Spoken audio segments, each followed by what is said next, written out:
The most dangerous thing a man can do is fall in love with a woman who was never meant to stay. The night Sophia Caruso nearly died began with a broken heel. She had been walking back from the Palazzo dei Normanni, notebooks clutched against her chest, the warm September air carrying the scent of jasmine and diesel and the distant salt promise of the Mediterranean. Palermo at dusk was a city that could make you forget yourself.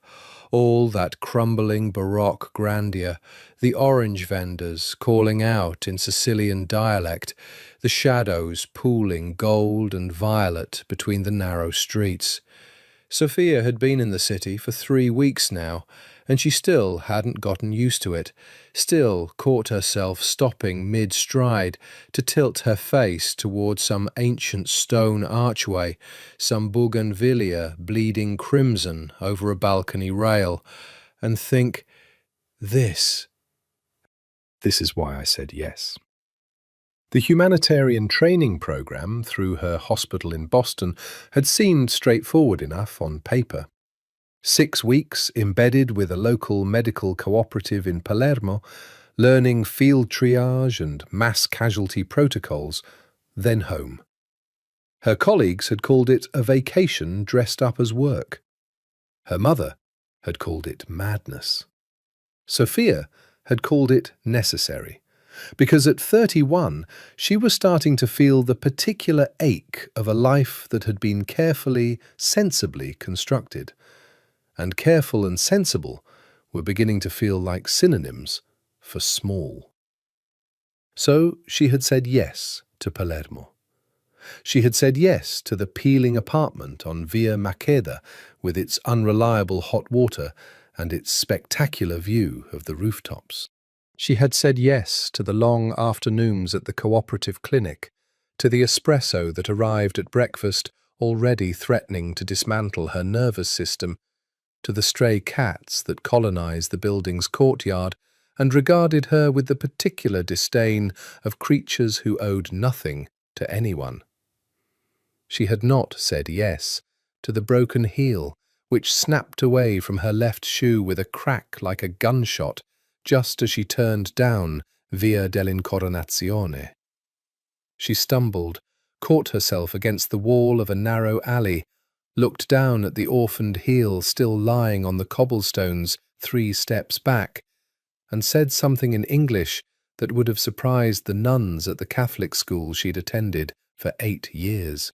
She was still fishing the heel out from between the cobblestones because she was constitutionally unable to simply abandon things, when she heard the sound from the courtyard beyond the arched gate to her left. A wet, ragged sound. Not a voice exactly, more like a man trying to breathe through something that had gotten in the way of breathing. Sophia went still. She was a nurse. She had been a nurse for 9 years, in emergency departments and field hospitals and community clinics, and one thing that 9 years of nursing teaches you is to categorize sounds the way other people categorize weather. Instinctively, constantly, with a professional part of your mind that never entirely went off duty. The sound she was hearing now registered in that part of her mind as respiratory distress, possible obstruction, possible chemical, possible cardiac event, needs assessment immediately. The rest of her mind said, This is Sicily. This is a dark alley. This is not your business. She pushed open the gate. The courtyard on the other side was small and old, walled in crumbling ochre plaster, a dead fountain at its centre overrun with weeds. A single security light buzzed yellow above a locked door, and on the ground near the fountain, propped against its stone base with his long legs stretched before him and his expensive suit jacket pooled beneath him, was the most beautiful man Sophia Caruso had ever seen in her life, which was an inconvenient thing to notice when he appeared to be dying. He was tall, she could tell even prone, with a kind of frame that suggested a body built for force rather than grace, though the dark suit he wore was so perfectly cut it imposed a certain elegance regardless. His face was all hard angles and deep shadows in the security light, a jaw that could have been chiselled from Sicilian limestone, a mouth that was full and set in something that had probably been a hard line before whatever was happening to him had dissolved his control. Dark hair, longer than fashionable. Eyes, when they found her across the courtyard, because he heard the gate, she was certain of it, even in this state he heard it, eyes so dark they were nearly black, and burning with something that was not quite fear and not quite anger, and was entirely, absolutely directed at her. Around him she registered 2 men, both unconscious on the flagstones, both in suits that matched his, both breathing. She could see the rise and fall of their chests from here, but profoundly, medically unconscious. "Don't," the man started, in Italian, and it came out wrong, came out thickened and wrong, and she could see his hand move toward the inside of his jacket by reflex before whatever was in his system stopped him. "I'm a nurse," Sophia said, in English first, then in Italian. "Sono infermiera," because her Italian was functional, if not fluid, constructed from 6 months of evening classes and 3 weeks of Sicilian immersion, and it seemed important to establish this fact before he used whatever was in that jacket on her. "I can help you. Can you tell me what happened?" He looked at her for a long moment. In that moment, she crossed the courtyard to him because standing at the gate while someone potentially died was not something she was physiologically capable of doing. And she crouched in front of him and got her first clear look at him and understood that whatever this was, it was serious. His lips had a slight bluish cast, his breathing was laboured, she could hear it up close, the effort behind each inhale, the way his diaphragm was fighting for it. His pupils, when she checked, were unequal and sluggish. His skin was clammy, cool to the touch despite the warm night. His pulse, which she found at his wrist without asking permission, because permission was a luxury for less urgent situations, was slow and irregular.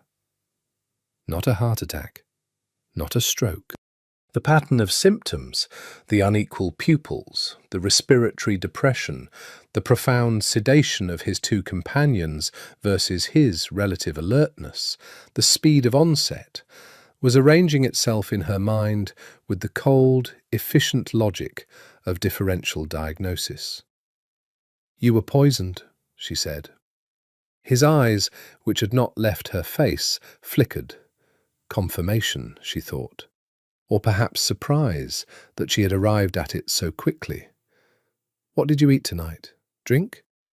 She was already opening her bag, already going through the small emergency kit she carried out of habit, the habit of 9 years. "Were you with these men when it started? Did someone give you something, food, drink, at dinner?" "The wine," he said. Just that.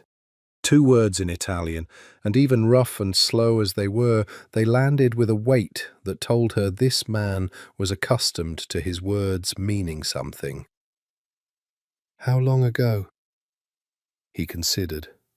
Even poisoned, even with his system fighting through whatever had been slipped into a glass of Sicilian wine, he considered carefully before speaking. "Perhaps 30 minutes. 30 minutes. She did the arithmetic. Enough time for significant absorption. The good news, if you could call it that, was that he was still coherent.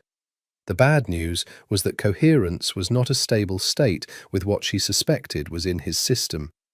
She had seen atropine poisoning once in her second year of nursing, a confused elderly woman who'd eaten nightshade berries from her own garden.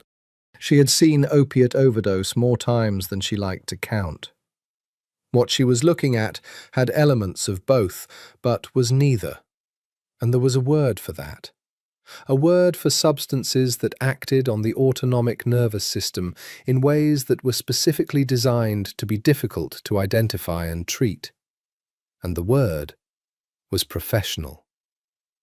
Someone had paid a professional to poison this man, and not quite paid them enough, because whatever the dose had been, it had taken his two companions to the floor and left him fighting. "I need to know what it was," she said. "If you have any way to find out, if someone could—" "What do you need?" he said. And it was the way he said it. Not, "What do you mean?" or "What are you talking about?" but simply, "What do you need?" As if the resources of the world were available to him, and all she had to do was name them. "Activated charcoal," she said. "Atropine, if we're dealing with an organophosphate, but I don't think we are. Flumazanil, if there's a benzodiazepine component. A hospital would be ideal." She looked at him steadily. "I'm guessing a hospital is not on the table." The ghost of something moved across his face. Not quite a smile, not quite not. "Tell me what to call," he said, "and I will call it." She told him. He made 2 phone calls in the time it took her to get him positioned more safely, to monitor his airway, to keep talking to him, because keeping him conscious was the priority right now. Consciousness was the thing between him and his lungs, simply giving up on the work. He spoke to someone in Sicilian dialect, too rapid for her to follow, and whatever he said brought results in 11 minutes. A man appearing at the courtyard gate with a medical bag that cost more than Sophia's monthly rent, and contained, among other things, exactly what she had asked for. She worked in the yellow security light, with her broken heel still in her bag and the scent of Palermo's night all around her, jasmine and stone and the distant sea. And she did not think about why this man had been poisoned, or by whom, did not think about the guns she could now see holstered on the unconscious men, did not think about what it meant that a single phone call could produce a private medical supply in under 12 minutes. She thought only about his breathing, about his pulse, about the specific clinical calculus of keeping a human being alive. When it was done, when his breathing had eased and his colour had returned and his pulse had steadied under her fingers, he looked at her for a long time without speaking. Then he said, in English this time, perfect English, with the faintest Italian accent, "Your name." Not "what is your name?" Not a question at all. "Sophia," she said. "Sophia Caruso." "Dante Ricci," he said. She didn't know the name then. She would learn it later, would learn what it meant, what weight it carried in Sicily and beyond Sicily, how many men had heard it in the last moments of their lives. But in that yellow-lit courtyard, with his pulse steady under her fingers and the broken heel of her shoe in her bag, she learned only the name, and it settled in her chest like a stone dropping into deep water. "You saved my life," he said. "I kept you alive long enough to save your own," she said. "You should see a proper doctor." "I have proper doctors." "Then call one of them." "I already have." He looked at her with those dark, burning eyes. "And I will need to ask something of you, Sophia Caruso, that you will not want to give me." She should have run, she thought later. She should have stood up with her broken shoe and her notebooks and her carefully sensible life, and she should have run. Instead, She stayed very still and waited to hear what it was. They brought her in a car with tinted windows that smelled of leather and money. She hadn't agreed precisely, but she also hadn't been given the architecture for disagreement, not in the way that involved raised voices or explicit coercion, not in the way she could have pointed to later and called force. What Dante Ricci had done in that courtyard, in that quiet voice, still roughened by poison and effort, was simply explain the geometry of the situation. She had seen his face in a context that was not meant for witnesses. She knew his name now, and names were dangerous things when attached to dangerous knowledge. He was, he said, not a man with the luxury of trusting strangers, and so she would need to come with him for a time while he determined what was to be done. As if she were a problem to be solved, as if she were an item on a list. Sophia had looked at him for a long moment.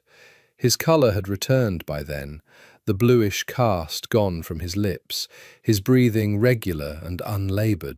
He was sitting up straight against the fountain base, and the transformation from the man who'd been fighting through organ failure 20 minutes ago to the man who was now explaining her situation to her with the calm of someone discussing property was striking and not entirely comfortable to witness.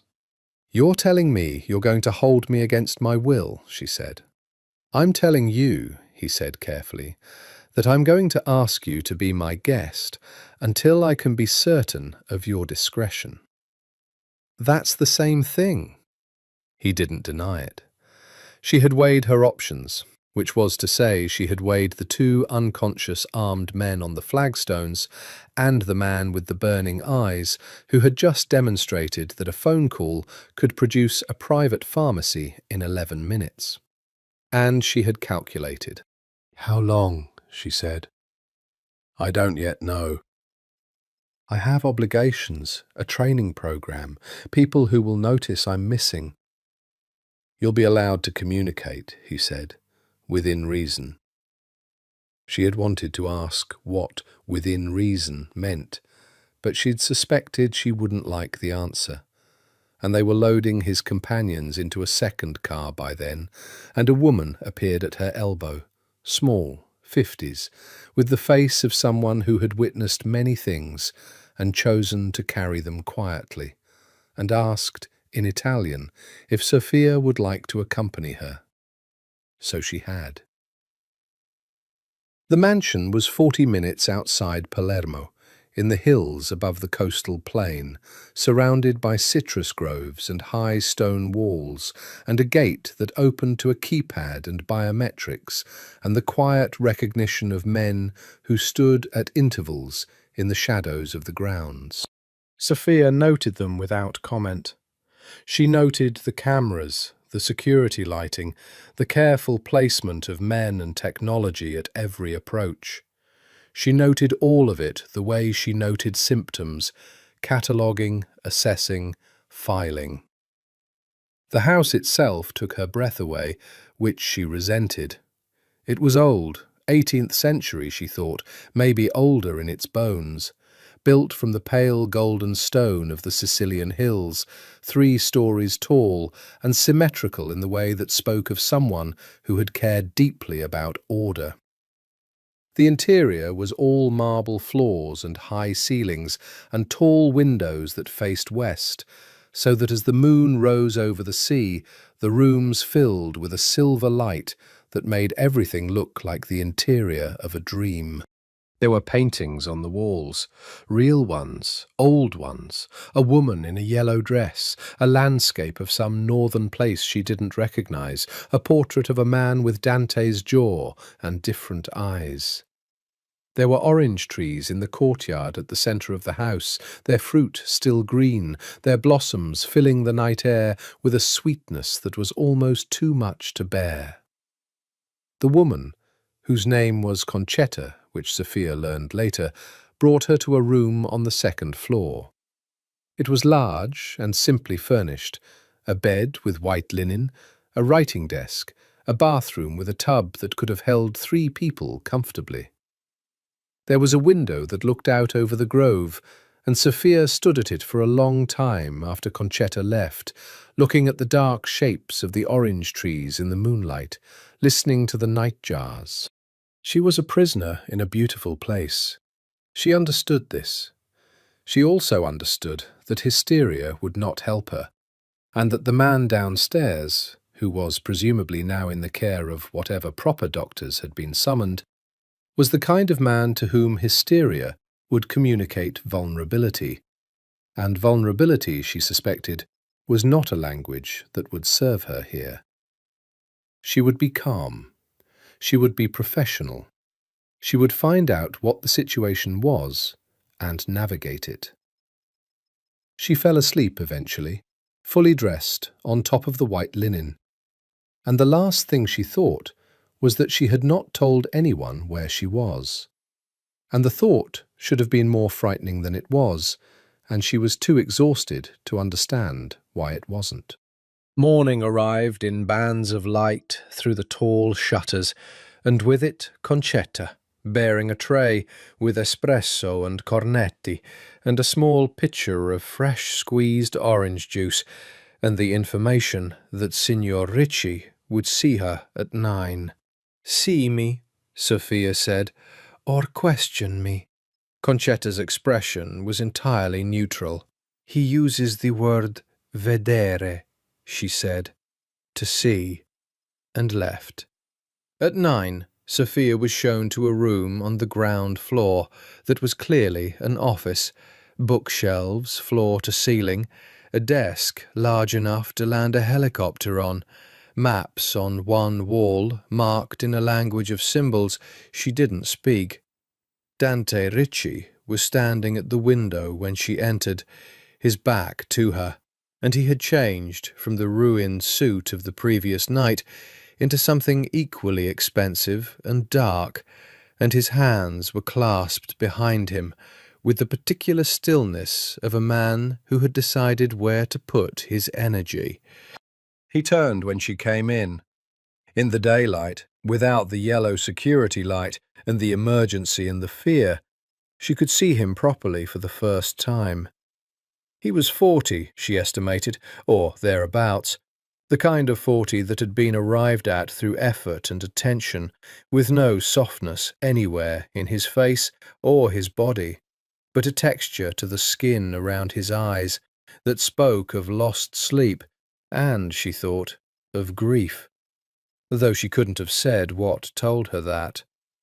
He was taller than she had realized, and his eyes, which she had thought in the darkness were simply dark, were in fact a very deep brown, the colour of old wood or dark earth, and they were currently conducting what felt like a structural assessment of her. "How do you feel this morning?" she asked, because she was a nurse, and it was the first question she thought of. Something shifted in his face, not quite surprise. "Better, because of you." "Good." She sat down without being invited to. "Then perhaps you can tell me how long you intend to keep me here, and we can discuss what comes next." He crossed to the desk, did not sit, remained standing, which she recognized as a dominance posture, and which she decided to ignore. "There are people," he said carefully, "who want me dead. Last night was their most recent attempt. The fact that they came so close means that someone within my circle has been compromised." A pause. "You understand what I'm telling you?" "You don't know who you can trust?" "No." "And I saw your face. I know your name. I treated you, which means I know details about your condition that could, theoretically, be used to identify what was used against you. And by whom." She looked at him steadily. "So you're holding me here until you figure out who tried to kill you?" Because you can't risk me going back to Palermo and telling someone. Yes, he said. Do you think I would? I think, he said, that I've survived 20 years by not relying on what I think people would or wouldn't do. He held her gaze. I don't know you. No, you don't. She folded her hands in her lap. So how do we fix that? Another shift in his face. This time she caught the edge of it, something that might, in another man, have been the beginning of a smile. That, he said, is what I'd like to discuss, he told her, in the careful, measured language of a man who had long practice in revealing exactly as much as was strategically necessary, the shape of his situation. Not the details, not yet, but the shape. That he was the head of a family that had held power in Sicily for 3 generations. That power at this level and of this nature was never entirely safe. That the attempt on his life last night had been more sophisticated than any previous attempt, which told him something about the resources of the person behind it. That until he had identified and neutralized that person, his circle was a compromised thing, and anyone who had seen him in a compromised state was a vulnerability he couldn't afford. I'm not asking you to be comfortable with this, he said. I'm asking you to understand it. I understand it, Sophia said. I don't accept it, but I understand it. This surprised him. She watched it happen, the very slight recalibration, the small adjustment of whatever she was in his estimation.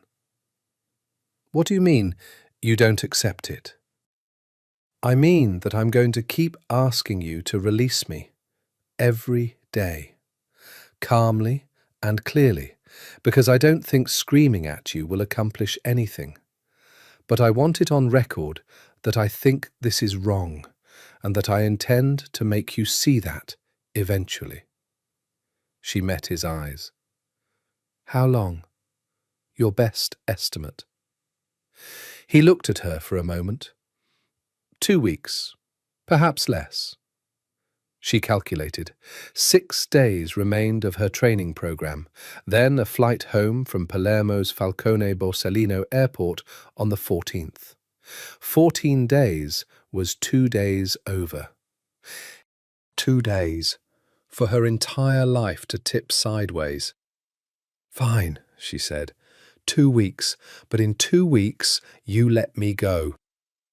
He didn't answer immediately, which was its own kind of answer, and Sophia filed that away in the part of her mind that was always taking notes. You'll have the run of the house, he said, and the grounds. You'll have a phone, limited, monitored, but functional. If you need anything, ask Concetta. He paused. And I would ask that you stay away from the western wing. Why? Because I'm asking you to. She thought about pressing, decided it wasn't the hill to die on today. All right, she said. Is that everything? For now. She stood, crossed to the door.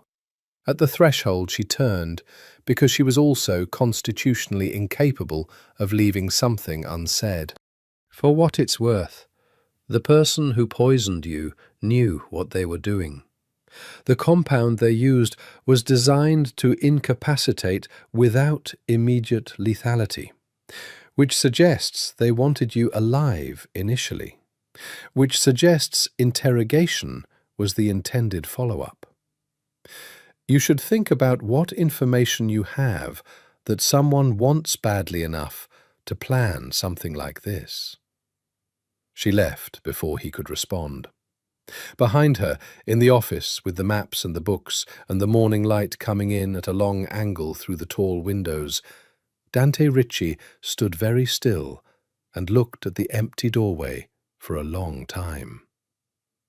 The mansion had its own rhythms, and Sophia learned them the way she learned everything, systematically, patiently, through observation. Breakfast was served at 7:30 in a dining room that could have accommodated 20, but was set each morning for the solitary occupation of whoever was present. Dante did not appear at breakfast. She gathered from Concetta that he worked through the early morning and ate, if he ate, at his desk. Lunch was at 1, and he appeared for this sometimes, sat at the far end of the long table and ate quickly and silently, and watched her with those dark eyes that held more questions than he asked. Dinner was at 8, a formal and somewhat absurd meal for 2 people in a room designed for a dynasty, with candles and Sicilian wine and food that arrived in courses and was uniformly extraordinary. He was not cruel, she would grant him that. She would also grant him that he was exceptionally difficult to read. She had learned in 9 years of nursing to read people, to cut through what they said and hear what they meant, to understand distress and denial and the complex negotiations people made with their own pain. Dante Ricci defeated most of her instruments. He was not cold, exactly. There was something in him that burned too steadily to be called cold. But he was contained in a way that suggested long practice. He answered her questions with the minimum number of words that constituted an answer. He did not volunteer anything. He watched her constantly, in the manner of someone cataloguing a thing they had not yet classified, and it was deeply, unsettlingly intimate, that quality of his attention, like being the only object in a room of perfect focus. On the second day, she found the library. It was on the first floor, in the eastern wing, a room that ran the full depth of the house and smelled of old paper and beeswax and the citrus that drifted in through the windows that faced the grove. The shelves were crammed, not decoratively arranged, but genuinely crammed, the books leaning and stacked and dog-eared, the accumulated reading of someone who had actually read. She ran her fingers along the spines: Italian law, Sicilian history, classical literature in 3 languages, philosophy, economics, and then, unexpectedly, heart-catchingly, an entire shelf of translated English novels. Jane Austen, Hemingway, Toni Morrison, Graham Greene, and, peculiarly, a fat, battered copy of Pride and Prejudice that had been read so many times the spine had separated. She pulled out the green, the quiet American, because it seemed appropriate, and settled into the deep chair by the window and read until the light changed. Dante found her there in the late afternoon. She felt him before she heard him, some animal awareness she couldn't explain, and looked up to find him standing in the doorway with his jacket off and his sleeves rolled to the elbow, and an expression on his face that she couldn't name, but that made her chest constrict slightly. "I wasn't sure if this room was out of bounds," she said. "No." He came in slowly, like he was deciding something with each step, went to the shelves, stood with his back to her for a moment, and she watched the line of his shoulders and thought, something happened here, some memory, some presence in this room that preceded her. "Who read all of these?" she asked. "My father, mostly." A pause. "And I." "The Pride and Prejudice is destroyed," she said. He turned, looked at the shelf she was indicating. Something moved through his face. "That was my mother's." She wanted to ask more. The look on his face stopped her. Not a warning look, not a "don't go there" look, but something more raw than that, something that said the wound was real and still open, and Sophia had enough clinical experience to know when to let a wound breathe. She looked back at her book. He stayed in the library. He didn't speak again, just pulled a book from the shelf, Italian, hardback, She didn't catch the title, and sat in the other deep chair, the one by the cold fireplace, and read. And for an hour they sat in the old library, with the citrus groves outside and the Sicilian afternoon going golden and bronze around them. And they read in the same room, and it was the most domestic and unlikely thing Sophia had experienced since she arrived in Sicily, and possibly in several years before that. She asked Concetta about him on the third day, casually, over the shared task of sorting herbs in the kitchen garden, rosemary and sage, and something purple she couldn't identify that Concetta called Melissa. He grew up here, Sophia asked, because she wanted to ask about his family, but didn't want to alarm the woman with directness. He was born in this house, Concetta said, with the pride of someone who had witnessed the birth. His grandfather built it. His father extended the eastern wing. She clipped the rosemary with the efficient movements of long practice. When Signor Ricci returned to take the house, after his father died, he changed very little. When did his father die? A brief pause. 7 years ago. The clipping continued. There was also his sister. Sophia looked up. She died, Concetta said, simply, without inflection, in the way people speak of things they have had a long time to absorb. 4 years ago. She was 25. Sophia thought of the portrait in the hallway, the young woman in the painting she'd assumed was a historical ancestress, whose eyes had Dante's quality of burning attention. How? Concetta's hands stilled for just a moment. She was used, she said, as a message. Then she resumed her clipping, and Sophia understood that this was the end of that particular line of inquiry. She thought about it all afternoon, thought about what it meant to be the last of something, the last Ricci in this house that had been built for a dynasty, the last guardian, as she was beginning to think of him, of whatever the family had represented. She thought about what grief did to a person over time, whether it calcified or dissolved, whether it became armour or excavation. She was thinking about this at dinner that evening, when Dante, who had been silently occupying the other end of the table in his usual manner, said, without preamble, "You were in Afghanistan."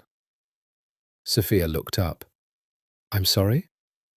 "The way you moved in the courtyard, the way you worked, without hesitation, without panic.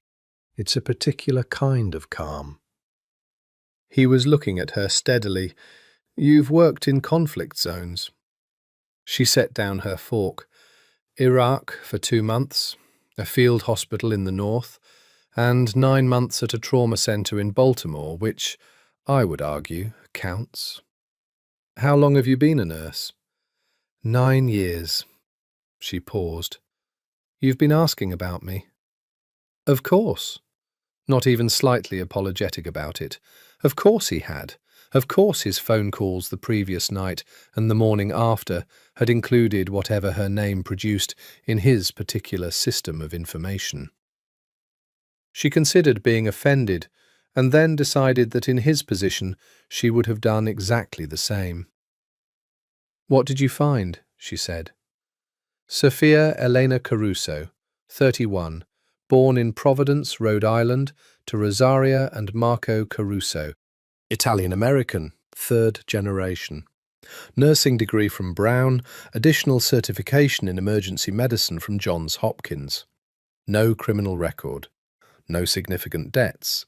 No political affiliations. He picked up his wineglass. "Your last relationship ended 14 months ago." She stared at him. You found out that I told you. I don't trust what I haven't verified." He said it without apology, but something in his expression acknowledged that this was perhaps a line. "I'm sorry. That last part was unnecessary." The apology surprised her more than the surveillance. She had not expected him to be capable of it. "Well," she said, "since we're sharing. Dante Ricci, 41, born in this house, took over leadership of the Cosa Nostra's Palermo family at 34 after his father's death. Unmarried, notoriously private." She held his gaze. "Survived an assassination attempt 3 days ago in which an American nurse unfortunately got involved." He was quiet for a moment, and then he did something she hadn't seen him do yet, something that changed the whole topography of his face. He laughed. A short sound, real and unguarded, and it lasted only a moment, but it was there, and Sophia felt it in her sternum like a struck chord. "You Googled me," he said. "Concetta has a phone." "Of course she does." He shook his head, and the laughter faded, but the warmth of it lingered in his face, in the slight easing around his eyes. "How much did you find?" "Enough to know what you are, not enough to know who." The warmth didn't disappear exactly, but it changed, deepened, became more complicated. "And what is the difference?" "What you are is a fact," Sophia said. "Who you are is a question." She picked up her fork again. "I'm still working on it." She looked down at her plate and felt his gaze on her like a physical thing, like the warmth of the candles, like the weight of the Sicilian night pressing gently at the tall windows, and thought that she was in a great deal of trouble that had nothing to do with being held against her will. On the 5th day she found the roses. She had been exploring the grounds in the mornings, methodically, because the systematic cataloguing of her environment felt like a form of control, and control was something she was running low on. The citrus grove occupied most of the western side, rows of orange and lemon trees stretching toward the high stone wall in the organised geometry of something that had been planted with intention. The eastern grounds were more formal, topiary and flagstone and a long reflecting pool that had gone slightly feral at its edges, lily pads spreading across the surface, frogs doing their morning work in the shallows. The roses were behind a door in the southern wall that she'd assumed was locked. It was not locked. It opened onto a walled garden that had been invisible from outside, a space roughly 30 feet by 40, protected on all sides by high old stone, and on the south by the hillside itself.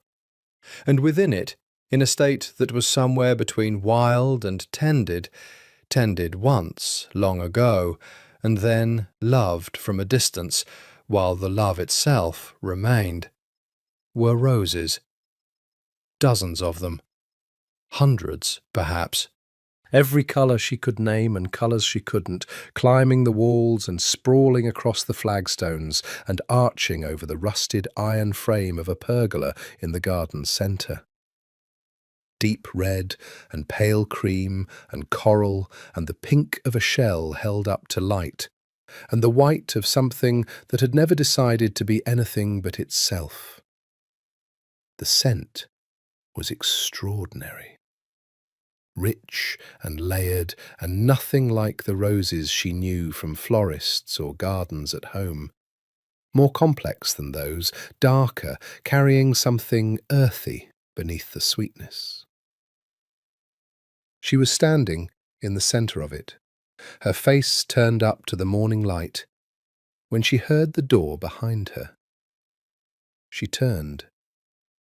Dante stood in the doorway, and the expression on his face when he saw where she was, in the rose garden amid the wilderness of colour and scent, was the most unguarded thing she had seen from him yet. Not distress exactly, something older and more interior than distress, something that lived in the same neighbourhood as grief. "I'm sorry," she said immediately. "The door wasn't locked and It's fine," he said, but he didn't move from the doorway. She looked at the roses, then back at him. Were these planted for someone? A pause that answered the question before he did. My mother. He came into the garden then, committed to it, with the air of a man crossing a threshold he'd been avoiding, and stood beside her at the pergola. The roses arched above them, blousy and extravagant. She planted the first ones when she married my father and moved here. She added to them every year. He reached out and touched a bloom, red, almost black at the centre, very briefly, with one finger. She said a garden was the only honest autobiography. Sophia was quiet for a moment. She sounds like someone worth knowing. She was. Past tense, clean and final. She died when I was 19. And your father kept the garden? Until he couldn't. Then no one did, exactly. He looked around at the magnificent, overgrown wildness of it. But nothing has been removed.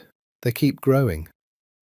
She thought about what it would be like to live in a house full of the dead.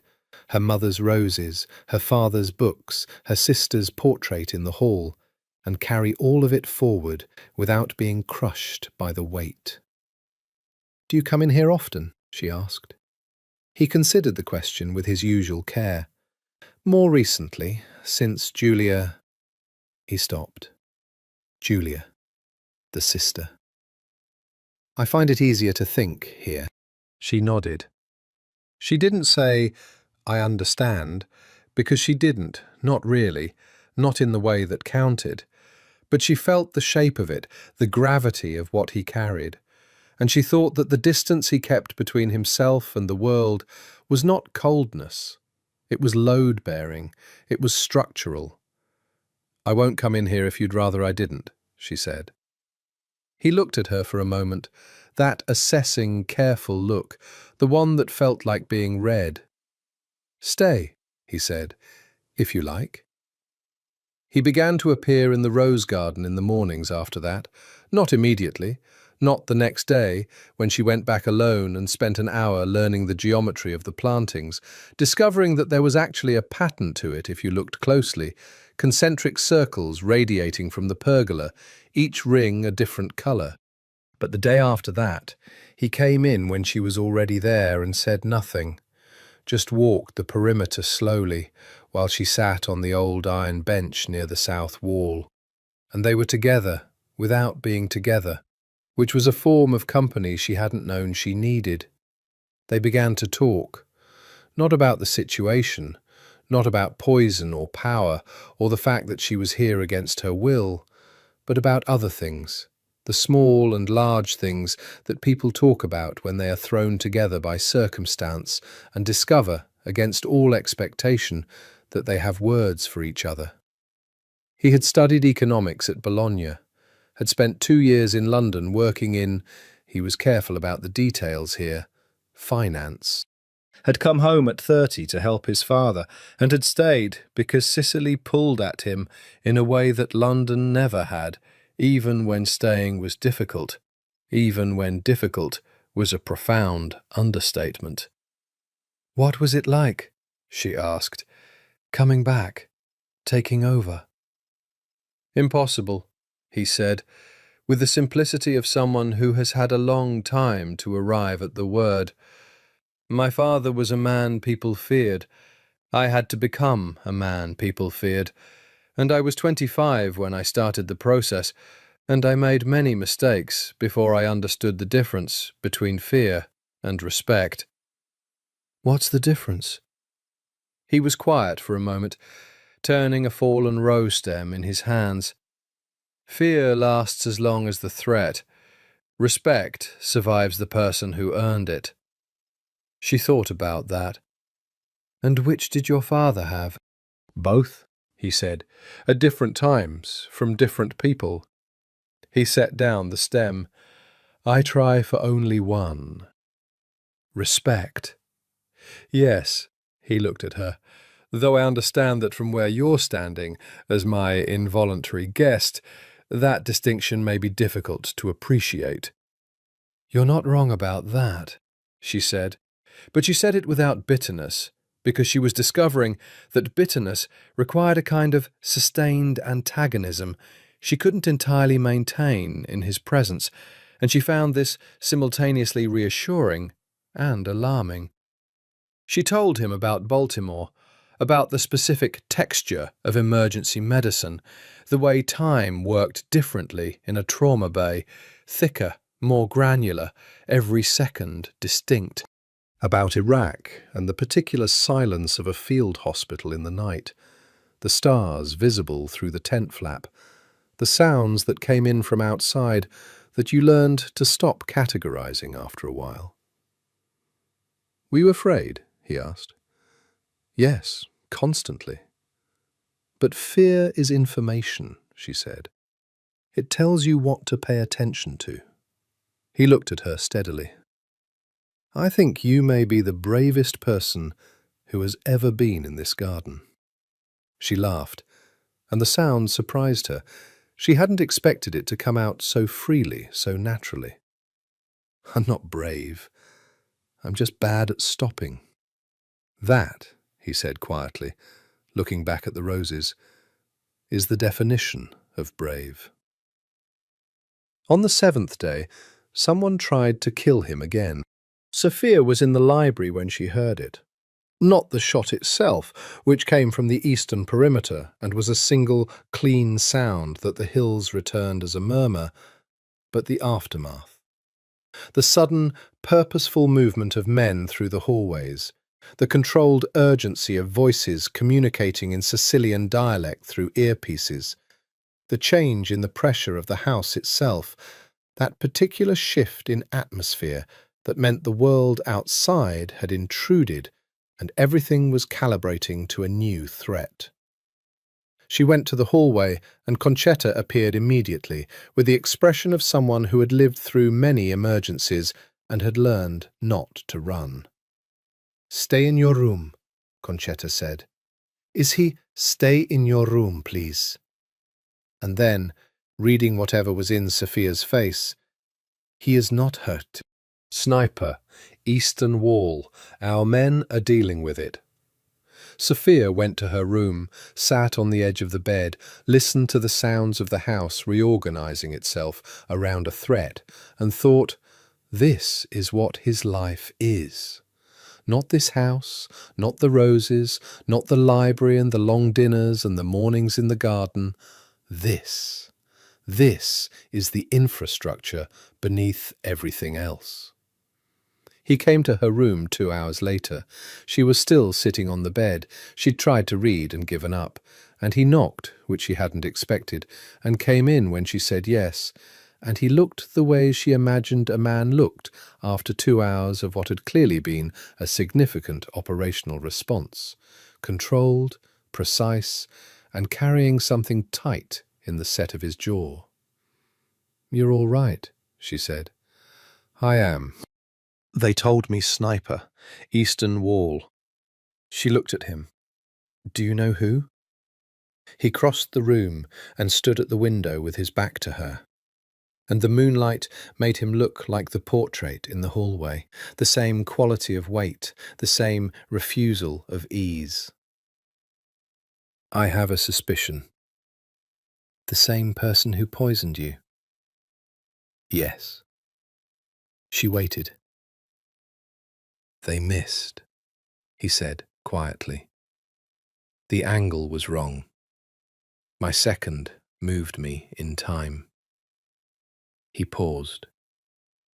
"Marco has been with me for 12 years. She understood what he wasn't saying. In a circle where someone was compromised, Marco was still Marco. The relief of that was audible even through his control. "Come, sit down," she said. He turned, looked at her. "You've just been shot at," she said patiently. "You should sit down. Your cortisol is spiking. Your hands are probably steadier than they should be, which means your body is managing the adrenaline and will crash later. And you're standing at the window, which is a tactically poor choice given the evening's events." The look on his face was extraordinary. She thought, no one talks to him like this. No one tells him to sit down. He sat down. Not on the chair by the window.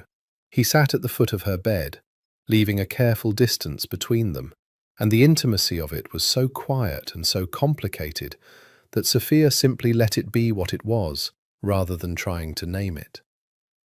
"Tell me about your training program," he said. "What you were supposed to be doing this week." She understood immediately what he was doing. The same technique she used with patients in shock, the redirection to the ordinary, the anchor of mundane detail. She let him use it. She told him about the cooperative clinic, about the fieldwork and the lectures, about the colleague from Oslo who ate lunch at 11 every morning and called it early lunch with absolute conviction, about the language gap that kept producing unintentionally hilarious misunderstandings. She talked until she felt the tension in the room ease slightly, until she heard his breathing even out. "You miss it," he said. "I miss useful," she said. "I miss having a function." He was quiet for a moment. "You have a function here." "I saved your life. That was a function I was happy to perform. Being decorative is not a function. You're not here to be decorative." He said it with a sharpness that surprised her. "I didn't bring you here as—" He stopped, recalibrated. "I'm sorry, that's not what this is." "Then what is it?" He looked at her for a long time. In the quiet of her room, with the moonlight through the shutters casting bars of light across the floor, he looked at her with those dark eyes that held too many things for her to catalogue, and he said, "I'm not sure I know any more." She held his gaze. Her heart was doing something she preferred not to examine too closely. "Who was Julia?" she asked. A pivot, deliberate, necessary. His jaw tightened, but he didn't shut her out. That was the thing she was learning about him. He decided what to let in and what to keep out, and once he'd decided, the decision held. "My sister. Younger by 6 years. She was—" He searched for it. "She was the part of this family that wasn't this. That wasn't any of what this is. She wanted to be a painter. She lived in Rome. He stopped again. "She was used to send me a message by a man who wanted my position, and I destroyed that man utterly. And she is still dead." Sophia didn't say she was sorry. Sorry was too small and too distant for what he was describing. She said, "Tell me what she was like." And the thing that happened to his face then, the careful, contained, load-bearing armour of it, shifted just enough for her to see what was underneath. It was terrible and beautiful, that glimpse, the way all genuine grief is when it finally surfaces. He told her about Julia. On the 9th day, she lost her temper.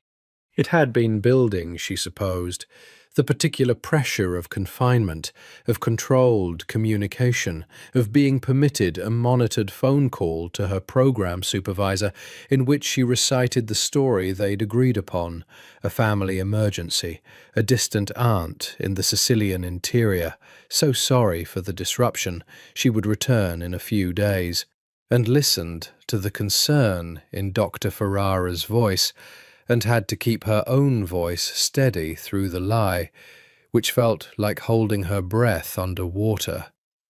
She had also received a text from her mother that morning. "Haven't heard from you in 4 days, Sophia. Just text me back so I know you're alive." Which she was, technically, and which was a distinction she had to remind herself of, because everything about her mother's message tasted like guilt. She texted back, "I'm fine, Mama. Busy with the program. I'll call Sunday." Then she went looking for Dante because she needed to say something difficult, and she needed to say it before the pressure of it became explosive. She found him in the room she was not supposed to enter. She had not planned this. The western wing's door was usually closed, and she had respected that, had catalogued it as a boundary and honoured it, because she was a professional and she understood boundaries. But today the door was open, and she walked through it without entirely thinking, and found herself in a room that stopped her completely. It was large, and it was clearly a working room of some kind, not an office like the ground floor one, but something more operational, with screens on the wall showing security feeds and what appeared to be a live map of Palermo, marked with locations she couldn't interpret, and a long table covered in documents and photographs. Several men were in the room. Men she'd seen on the grounds, Marco among them, and every one of them went still when she entered. And the stillness had a particular quality to it, the quality of people who had never expected this specific scenario. Dante was at the table.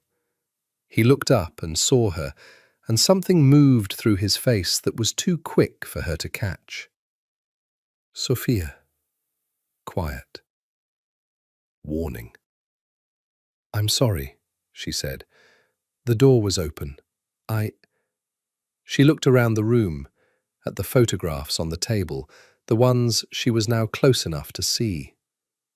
They were surveillance photos. Men in restaurants, men getting into cars, men standing outside buildings she didn't recognize. And in the center of the table, a photograph of her. Her.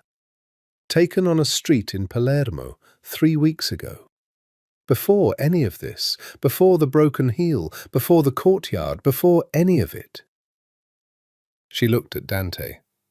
He said something to his men, a brief phrase in dialect, and they filed out.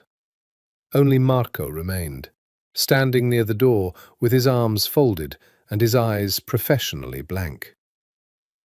"You were watching me before the courtyard," she said. He didn't deny it. "No. That photograph is from a general surveillance sweep. We were monitoring an area, not you specifically." He held her gaze.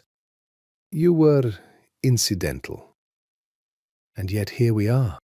She felt the anger arrive properly then, not the hot, reactive kind, but the cold, clear kind that she'd learned to watch for in herself, because when she got like this, she was capable of saying things that were entirely true and completely irrevocable.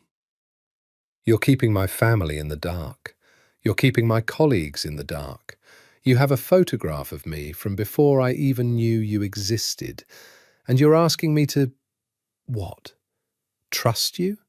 Accept the situation? I'm asking you to be patient." Patient. The word came out with a precision she didn't entirely intend. "I've been in your house for 9 days, Dante. I've been patient. I've been understanding. I've tried very hard to see your situation as you've presented it, because I believe that's fair, and I don't want to be the kind of person who can't see past their own resentment." She crossed her arms. "But I have a mother who is worried about me. I have a life in Boston. I have a return flight that is now," she did the math, 5 days away, which means if I'm not on it, I'll need to explain to an airline and probably an embassy what happened, and I don't think that serves either of us. Silence. Marco existed very quietly near the door. Dante put down whatever he had been holding. He came around the table toward her, and she held her ground, which she could tell surprised him. "You're right," he said. This was not what she had expected. "Everything you've said is right," he continued. "I know this. I'm asking you to accept an injustice because the alternative is a risk I don't know how to calculate." He stopped a few feet from her. This close, she could see the lines of fatigue around his eyes, the toll of 9 days of hunting whoever was hunting him, the cost of maintaining control when everything around him was uncertain. "I am trying to move faster. I need you to know that." "I believe you," she said, because she did, and it irritated her that she did. "But believing you doesn't make it easier." "No." He looked at her. Not the assessing look, not the careful, strategic look, but something more direct than those. Something that felt like he was setting down a weight. "Tell me what would help." She thought about it. "Let me work," she said. "I'm not suited for enforced leisure. If there's someone on your staff who needs medical attention, a consultation, anything, let me do something useful. I'll lose my mind otherwise." He was quiet for a moment. Then, "Concetta's husband. He's at the house, retired now, lives in the cottage near the eastern wall. He has a bad hip that 3 different doctors have told him 3 different things about." "That's what I'm here for," she said. "I'll arrange it." She turned to go. At the door, she stopped, because there was one more thing, and it was the kind of thing she wouldn't be able to leave alone. "The photograph," she said without turning around. "The one of me, on the table. Did you look at it before the courtyard? Did you know what I looked like before you saw me kneel down next to you?"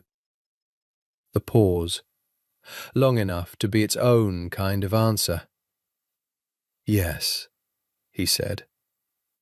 She nodded. Left, without looking back.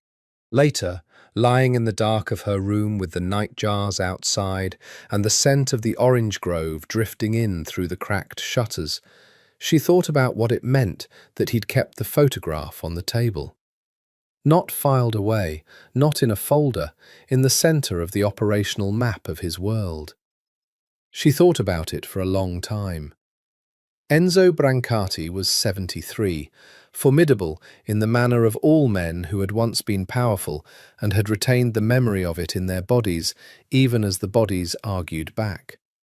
And he received Sophia's knock on the cottage door with the wariness of someone who had been told many different things about the new resident in the big house. "Concetta said you were a nurse," he said, in Sicilian-accented Italian that required her full attention to pass. "American," she said. "Emergency medicine. Your hip. Has anyone looked at your gait pattern, not just the imaging?" He blinked. "No." "May I watch you walk?" 20 minutes of patient observation and targeted questioning produced the preliminary conclusion that Enzo's hip pain was less a hip problem than a compensation pattern originating from a long-ago knee injury that had never been properly rehabilitated, that he had been walking asymmetrically for so many years that the resulting load on his hip joint had produced the arthritis that 3 doctors had been treating as the cause rather than the effect. She explained this carefully. He listened with the initial skepticism of a man who had been told conflicting things by credentialed people and had decided that credentials were a form of theatre. And then with something more open as she went on, as the logic of it made visible sense to him, as she demonstrated the compensation pattern in his own body by having him stand first on one leg, then the other, and feel the difference. "I can't fix the arthritis," she said, "but I can give you exercises that will reduce the load. 6 weeks, consistent. You'll know in 3 if it's working." He looked at her for a long moment. "My wife said you saved Signor Ricci's life." "I helped. He did the rest." "Signor Ricci does not ask for help," Enzo said, with the precision of someone making an important distinction. "He is not a man who asks." Sophia thought about this. No, he doesn't ask. He receives it when it's offered. Enzo nodded slowly. You understand him? I'm working on it. She wrote out the exercises in careful Italian on the back of a piece of paper Enzo produced from a kitchen drawer, made him walk through each one while she observed the form, and left with the feeling she'd been missing for 9 days. The clean satisfaction of having done something that would make a real difference to a real person. Dante was waiting when she came out of the cottage, not waiting in an obvious way. He was standing some distance away, in the shade of an orange tree, with his hands in his pockets and his eyes on the cottage door. And she thought, he was there the whole time. He was close enough to hear any sound that might suggest trouble. She crossed the gravel to him. Did you think I was going to run? The eastern wall is 200 meters in that direction. He nodded. The security is substantial, but not impenetrable. But you thought I wouldn't. He looked at her. I hoped. She walked beside him back toward the house, and the afternoon light lay long and amber across the gravel, and the orange trees smelled of leaves and bark rather than blossom in this part of the day. She was close enough to him that she could feel the warmth he gave off, that particular warmth of a living body that was, she was beginning to understand, almost always present to her now. The way you became attuned to a sound after you'd listened for it long enough. Tell me what you know about who's doing this, she said. Sophia, I'm not asking for state secrets. I'm asking because I've been thinking about what I told you the first night, about the compound being designed for interrogation. And I've been thinking that whoever did this is not trying to replace you. They're trying to find something. Information. He slowed, looked at her sideways. Go on. If they wanted you dead, the sniper would have been better positioned. The poison would have been a lethal dose. But both attempts have had a quality of incompletion, like they need something from you before they can finish it. She paused. What do you know that someone wants badly enough to burn through this much operational cost? The silence stretched between them.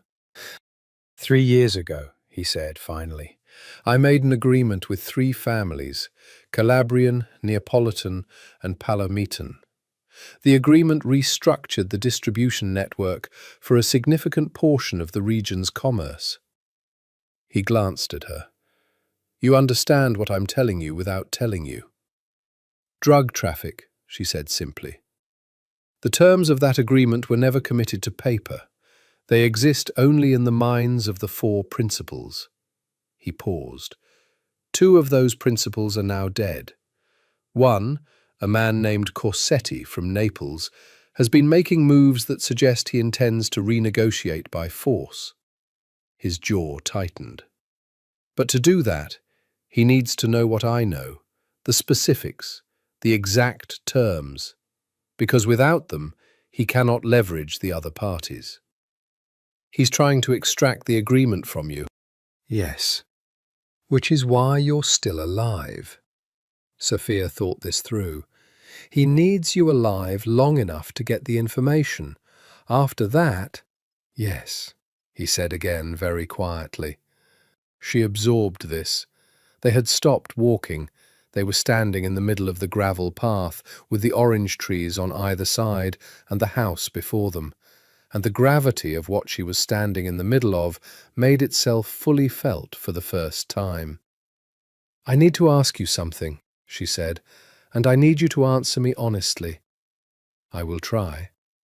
Am I in danger? He looked at her for a long moment, and she watched the honesty and the calculation move through his face in sequence. The man he was made of competing considerations, and she watched the honesty win. Corsetti doesn't know you're here, he said. As far as the outside world is concerned, you are at a family emergency in the interior. So no, not directly, not yet. A pause. But I will not tell you that this situation carries no risk. I think you deserve better than that lie. Thank you, she said, for the honesty. He nodded once. In that case, she said, you'd better find Corsetti quickly, because I have 5 days until my flight, and I intend to be on it. She walked back to the house. He stayed on the gravel path, watching her go, and she felt his gaze between her shoulder blades, like the warmth she was getting too accustomed to. She woke at 2 in the morning on the 11th day to the sound of a piano. For a moment she lay still in the dark, listening, uncertain if it was a dream. She had been dreaming about the cooperative clinic, about the long, bright corridors and the smell of antiseptic, and the particular satisfaction of things in their right places. But the piano continued, low and searching, coming up through the floors and through the walls, and it was not the music of a dream. She got up and put on the cotton robe Concetta had provided, and followed the sound down the stairs, through the main hall and past the library, to a room she had assumed was another sitting room, a room with tall double doors that stood slightly ajar. Through the gap, darkness, and the shine of moonlight on something large, and the music. She pushed the door open. The room was a music room. Not surprising, she supposed, in a house this old, and this intentional. But she hadn't found it yet in her explorations.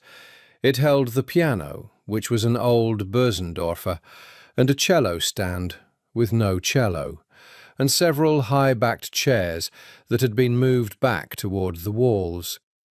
The moonlight came in through 3 tall windows and fell across the piano and the man at it. He hadn't heard her. He was playing with his eyes closed, and the music he was playing— she placed it after a moment— Chopin, the Nocturne in E-flat major, was being played with the particular focus of someone who had gone somewhere else, somewhere the music lived and the rest of the world did not. Sophia stood in the doorway and didn't move.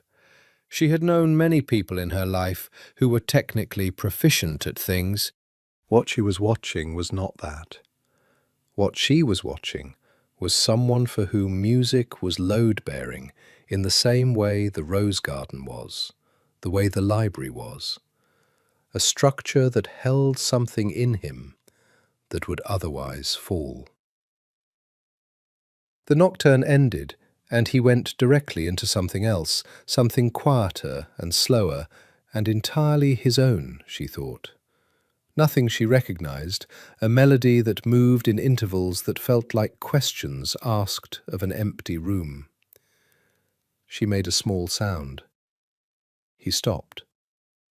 For a moment, neither of them moved. Then he turned on the bench and saw her in the doorway, and the expression on his face in that first, unguarded second was the most intimate thing she had seen from him, the most vulnerable, before the armor found its way back into place.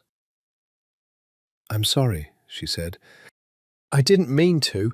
The sound was coming up through the house." "Don't apologize," he said. His voice was different at 2 in the morning. Something in it had come loose. She came in. She sat in one of the high-backed chairs near the piano, tucking her feet up beneath her, and looked at him across the Bösendorfer. "I didn't know you played." "There's a great deal you don't know about me." "That's true," she said, "and considerably less than there was 11 days ago." She held his gaze. "Who taught you?" "My mother. Piano, specifically. My father thought it was indulgent. He believed in utility, in things that served a direct purpose." A pause. He was not an entirely wrong man, but he was wrong about some things. She thought about the man in the hall portrait. "And yet you still play." At 2 in the morning, alone, something rueful in it. I'm not sure that counts as defiance. It counts as continuity, she said. You're keeping something alive. He looked at her. The moonlight was generous and merciless in equal measure.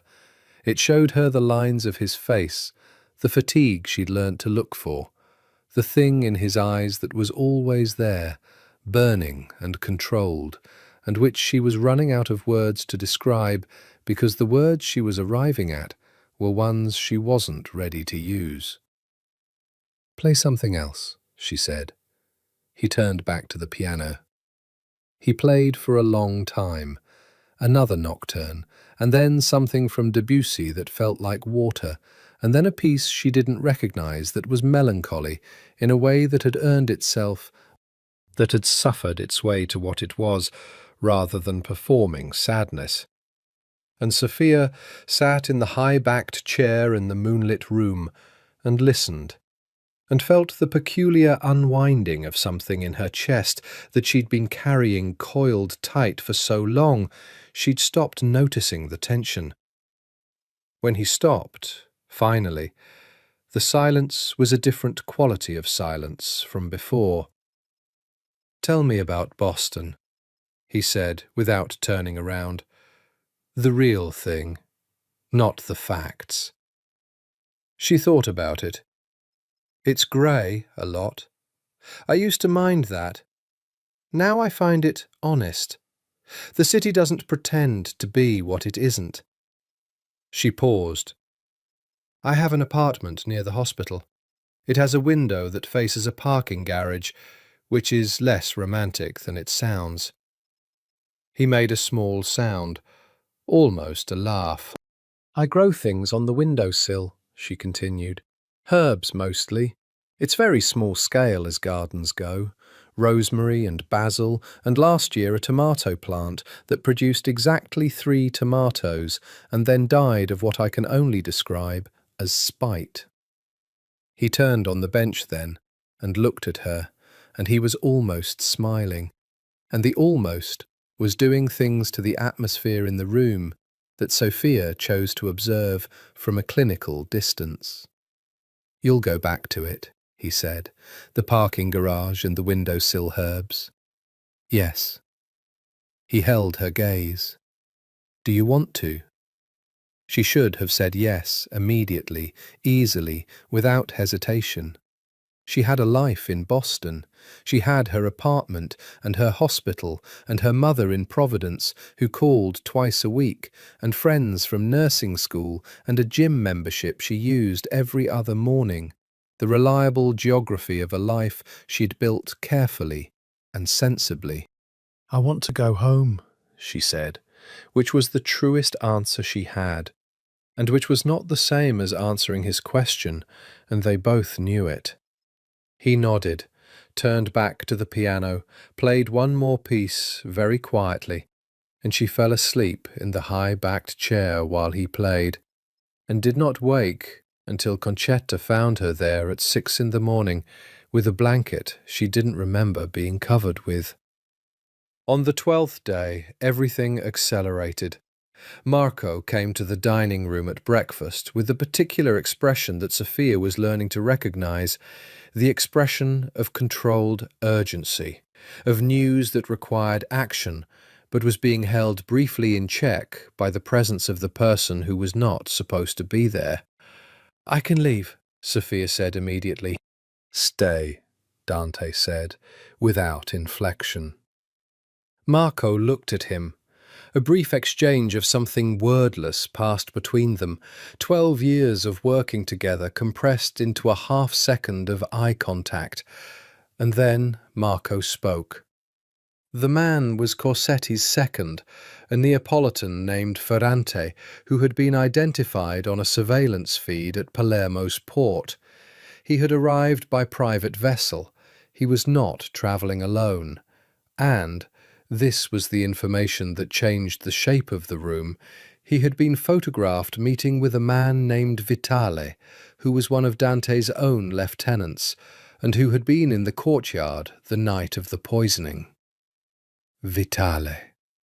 Sophia watched Dante receive this information, watched the very precise, very contained way it landed in him, like a stone dropping into still water, the surface disturbance minimal, the depth of impact impossible to gauge from the outside. She thought, he suspected it already. She thought, it is a different thing to suspect and to know. Where is Vitale now? Dante said. At his apartment in the city, under observation. Marco paused. He doesn't know we know. Keep it that way. A pause. I want to understand the full arrangement before we move. He looked at Marco steadily. And I want Ferrante's location confirmed before nightfall. Yes. Marco glanced at Sophia once more, then left. The room settled into a silence that had specific weight. How long had Vitale been with you? Sophia asked. 8 years. Dante's voice was exactly level. He was there when my father died. He helped me in the transition. He picked up his espresso, did not drink from it, put it down. He was the one who found Julia. She went very still. Oh. Yes. The word was so controlled, it was almost colourless. Oh. She understood now the particular quality of the betrayal, not just the professional treachery of a man in a position of trust, but something layered and old and intimate beneath it. A man who had stood at her brother's side in the worst moments and had perhaps been building toward this from the very beginning. I'm sorry, she said. He looked up. She never said she was sorry. She'd learned early that sorry was often a way of stepping back from pain rather than toward it, a verbal reflex that provided comfort to the speaker more than the recipient. But this specific sorry, for this specific thing, in this specific moment, was the only available word. He nodded once. It landed differently than if he'd dismissed it. What happens now? She asked. Now, he said, I let Corsetti believe his move is working. I let Ferrante and Vitale think they have more time. He finally picked up the espresso and this time drank it. And in 24 hours, I finish this. And after that? He looked at her across the breakfast table with its white linen and its silver coffee pot, and the morning light coming in at a low angle that caught the planes of his face and made him look for a moment like the portrait and the man and the ghost of his father all at once. After that, he said, your flight.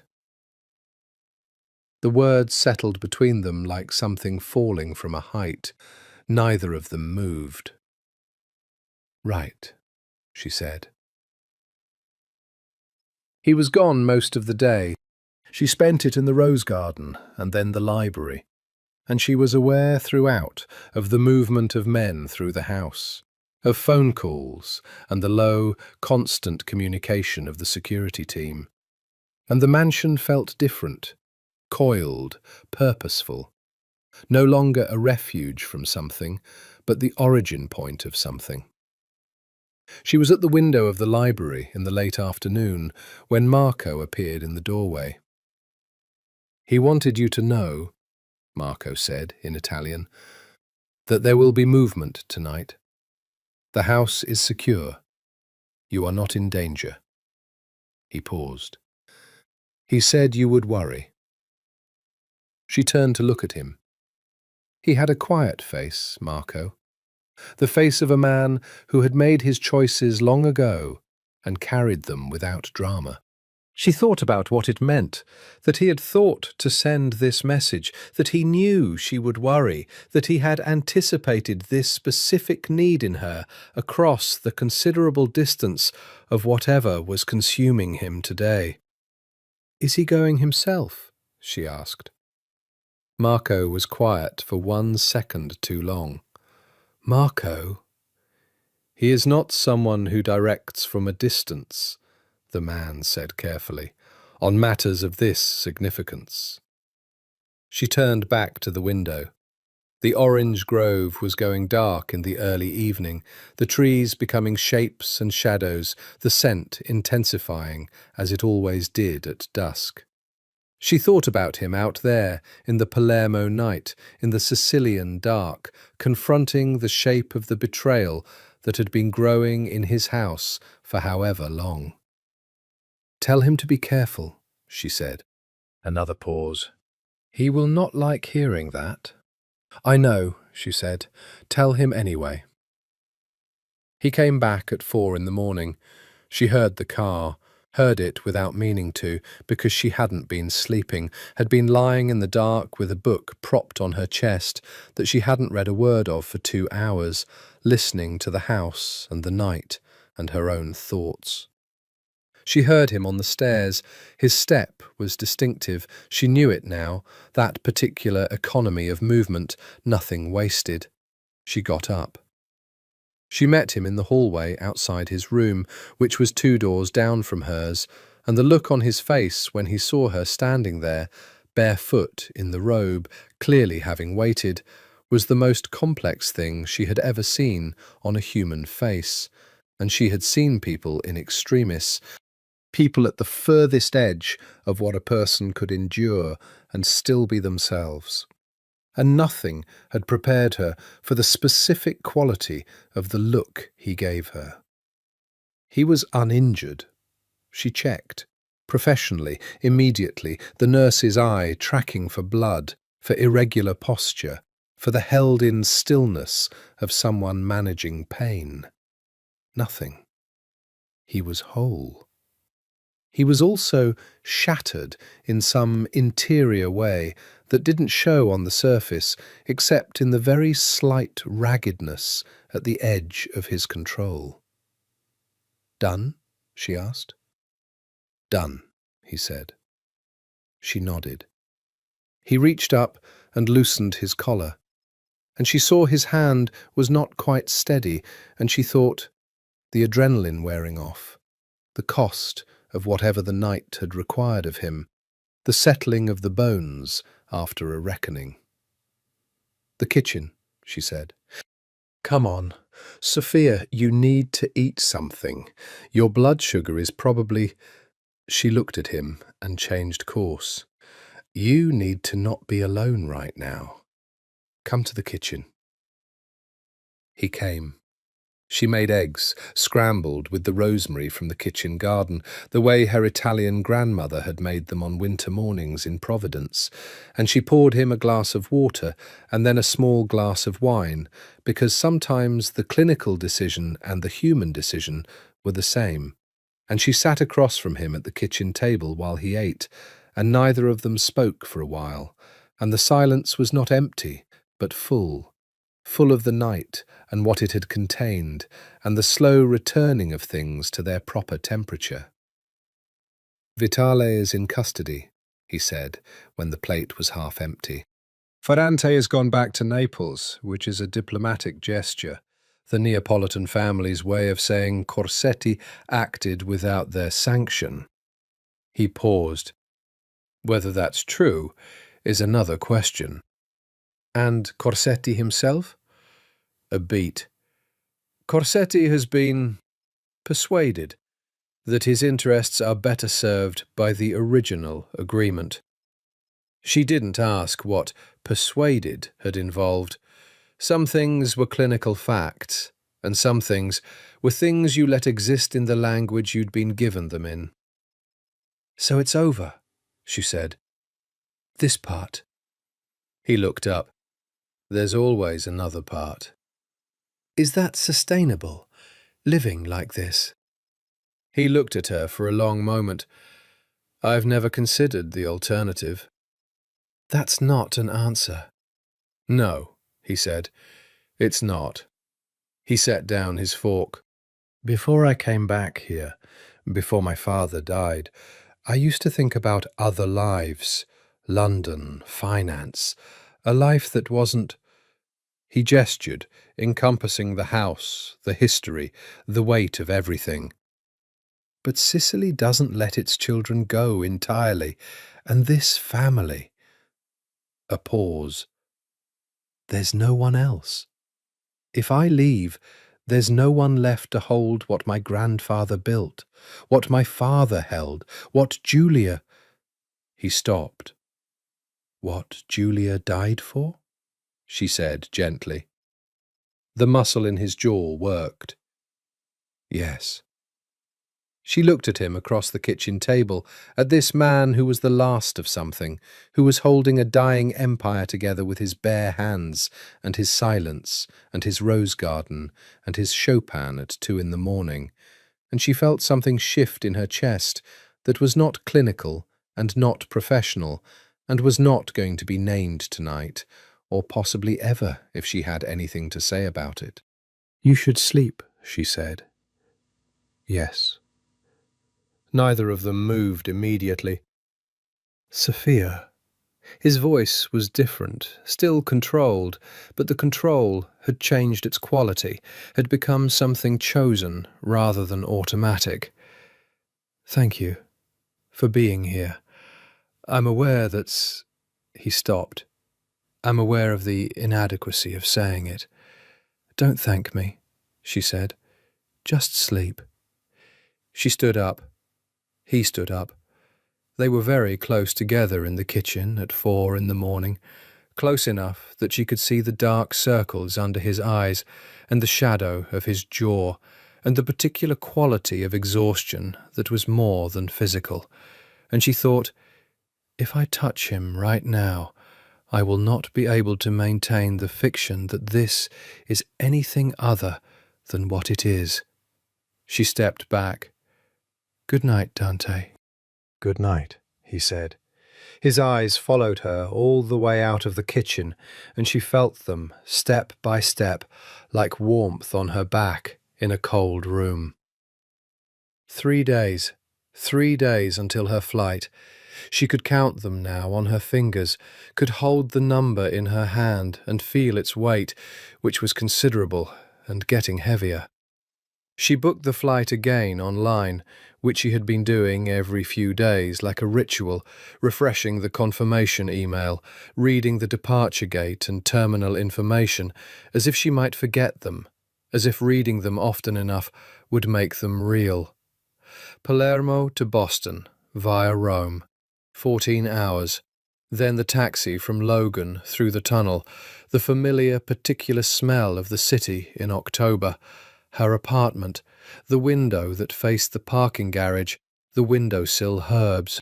She was on the east-facing balcony of the 2nd floor with her phone and her coffee when Dante found her that morning. He came to the doorway and leaned against the frame rather than coming out. She had noticed he did this, occupied doorways in a way that was neither inside nor outside, present but not committed, which she thought said something considerable about how he navigated the world. He had a different quality this morning. Some of the weight of the previous week had lifted, and what remained was something, she looked at him and thought, lighter. Still contained, still carrying everything he always carried, but somehow with less friction, as if the resolution of the immediate threat had freed some mechanism she hadn't known was bound. "You've booked it again," he said, nodding at her phone. She didn't ask how he knew. His people monitored the internet. Presumably booking an airline seat fell within that purview. Yes. He was quiet for a moment. Good. The word landed wrong, not in the meaning but in the delivery, with a flatness that was conspicuously neutral, the kind of neutral that takes effort. "What do you need from me before I go?" she said. "Nothing." Dante, nothing official. He pushed off the doorframe and came out onto the balcony then, coming to stand beside her at the rail. The morning was brilliant, the sea just visible over the hills and the citrus groves, the sky the colour of something that had no word in English, but which the Sicilians might have named in one of the dialects she was still piecing together. I need nothing from you officially. Formally, whatever word makes the boundary clear. A pause. You were a complication that I turned into a... I had no right to what these 2 weeks have been. She turned to look at him. You didn't manufacture them. I kept you here. You had reasons. Yes, and I also had... He stopped, started again, with the careful precision of someone who has thought about the right words for days and is still not sure they're right. You came into a courtyard and saved my life, and you asked nothing for it, and I responded by taking away your freedom. And somewhere, in the middle of that, What has happened in the last 2 weeks is not something I planned or intended or... Dante. She said his name and the careful words stopped, and he looked at her with those dark eyes that were burning in the Sicilian morning, burning steadily as they always did, and she thought, this is the most dangerous thing. Not the guns and the poison and the men in the dark with the earpieces. This. I know. Do you? She held his gaze. I know what this is. I know what it has been. I know what it can't be, practically and realistically, because I have a life in Boston, and you have a life here that is... She searched for it. Particular, in a way that doesn't easily accommodate someone like me. He was very still. Someone like you. A nurse from Rhode Island with no particular interest in organized crime. She said it without cruelty, but without softening, because she thought he deserved clarity. Someone who came to Sicily for 6 weeks and is going home when the 6 weeks are done. Yes, he said, all of that is true. The morning held them there for a moment. A bird started up somewhere in the orange grove, some rapid, insistent call. I want to show you something, he said. Tonight, before... He stopped. Tonight, if you're willing. She should have said no. The sensible, careful, clearly thought-through answer was no. But she was in Sicily, and Sicily kept making sensible feel like a synonym for small, and she looked at his face in the brilliant morning light, and she said, yes. He took her to Palermo, which she had not expected. She had thought the gardens, the rose garden maybe, something contained within the walls. But at 8 in the evening Marco brought a car around, and Dante, in a dark suit that was somehow more elegant than anything she'd seen him in, came to find her and said, come. She wore the one dress she had that was not clinical. A dark blue thing she'd packed for the possibility of evenings in the city during the training program, draped and simple, the colour of the sea at dusk. Concetta had produced earrings, which Sophia suspected were Concetta's own, and she'd done something to her dark hair that she thought would hold for maybe an hour in the Sicilian night air. When she came down the stairs, he was waiting at the bottom, and the look on his face when he saw her, the very precise, very controlled moment in which something in him recalibrated, was not clinical, not strategic, not the assessing look she knew. It was simply a man looking at a woman, and everything that contained. Palermo at night was a different city from Palermo at dusk. The streets had a current in them, a live, insistent energy, people emerging from the dark interiors of buildings the way summer comes out of itself, sudden and irresistible. He walked beside her through the Calça district, close enough that she could feel the warmth of him, not touching, but proximate in a way that felt entirely intentional. And the men who materialized at the edges of their path, his men, she understood, Marco among them at a distance, were invisible to everyone but her. He took her to a place she would not have found alone. A courtyard restaurant accessed through an archway she would have walked past a dozen times without noticing it was there, where the tables were under lemon trees, and the lighting was candles in old wine bottles, and the food arrived without menus, because there were no menus, because Salvatore, who cooked and who embraced Dante with the unself-conscious warmth of a man who had fed him for 20 years, knew what to bring. "My father brought me here when I was 15, Dante said, while they were waiting for the food. It was the first time he took me to the city as—" a slight pause, "as his son who would inherit, not as a child, as a successor." He looked at the courtyard, at the lemon trees and the other tables and the warm, imperfect light. "He ordered for both of us without asking me what I wanted, which annoyed me considerably." "And now you order without menus." He looked at her. "I called Salvatore yesterday and asked him to prepare what you would like." She stared at him. "You asked him? But I've never— He doesn't know me."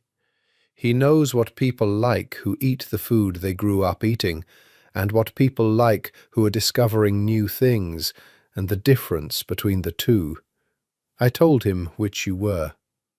He held her gaze, unsmiling, direct. "Was I wrong?" She thought about what her first weeks in Palermo had tasted like, the capitonata at the small place near the clinic, which she'd ordered a second time the next day, and a third time 2 days after that, the arancini from the vendor near the cathedral, the particular sweetness of the local seafood. "No," she said, "you weren't wrong." When the food came, it was extraordinary. Not elaborate, not theatrical, but exactly the food that Sicily was in its best self. Caponata and fresh pasta with urchin and swordfish in the old Palamitan style, and bread that made her close her eyes involuntarily, and wine that tasted like the hills it came from. They talked for 3 hours. The food became incidental to the talking. The food became the structure that held the talking, and the talking was different tonight from all the talking that had come before it, because there was nothing to manage in it, nothing being calibrated or controlled. He told her things she suspected he told very few people, about the years after Julia, the specific silence of a house that had been 2 people and became 1. The work of rebuilding yourself from something that had been broken all the way down. "Do you think grief ends?" she asked. "I think it changes shape," he said, "from something sharp and urgent to something chronic, like your man Enzo's hip." He looked at her. "You learn to walk differently." She thought about her father, who had died when she was 23, early and badly, a cardiac event that had given no warning. "Yes," she said. Something passed between them in the lemon tree light, something old and real and human, the particular recognition of 2 people who have carried their losses to a table and set them down together. When they left the restaurant, it was after 11, and the city had gone into its second life, the one that started after 10 and ran until the small hours, all movement and music and the smell of burning espresso and something sweet she could never quite identify. He walked her through it without hurrying, and the men at the edges of the path were still there, invisible and vigilant, and she was aware of them and didn't care, because she was walking through Palermo at night with Dante Ricci, and the city was extraordinary, and so was he. At a corner near the waterfront, he stopped. She stopped beside him. They were looking at the harbour, the lights of it reflected in the dark water, the fishing boats rocking gently at their moorings. He was close enough that she could have turned and been in his arms without effort. The awareness of this was a physical fact, like temperature. "Sophia," he said. Not a question, just her name, held in his mouth like something he was deciding whether to say or keep. "Don't," she said, very quietly. "Not tonight." He was still for a moment. Then, "All right." They stood at the harbour and looked at the water, and did not touch, and it cost them both something, and the cost was its own kind of intimacy, the kind that comes from choosing rather than from having, and it was terrible and precise, and it was, she thought, exactly what they were to each other. 2 days before the flight, she woke with the particular clarity of someone who has slept deeply and dreamlessly for the first time in a long time, and lay in the white linen and listened to the orange grove and thought, "I have been happy here." The thought arrived without drama or revision, simply happy. Not uncomplicated. She had been a prisoner, technically, for most of it, had been lied to and surveilled and managed, had felt her real life receding behind her like a shore seen from a departing ship. And also happy. The rose garden in the mornings, and the library in the afternoons, and Enzo, whose hip was genuinely improving, who had shown up at her door the previous morning with a bag of oranges from the grove, and a dignity in the gesture that had nearly undone her. And Concetta, who communicated primarily through food, and who had pressed a small jar of preserved lemons into her hands yesterday, with an expression that said everything neither of them was willing to put into words. And Dante. She would not unspool that thread now.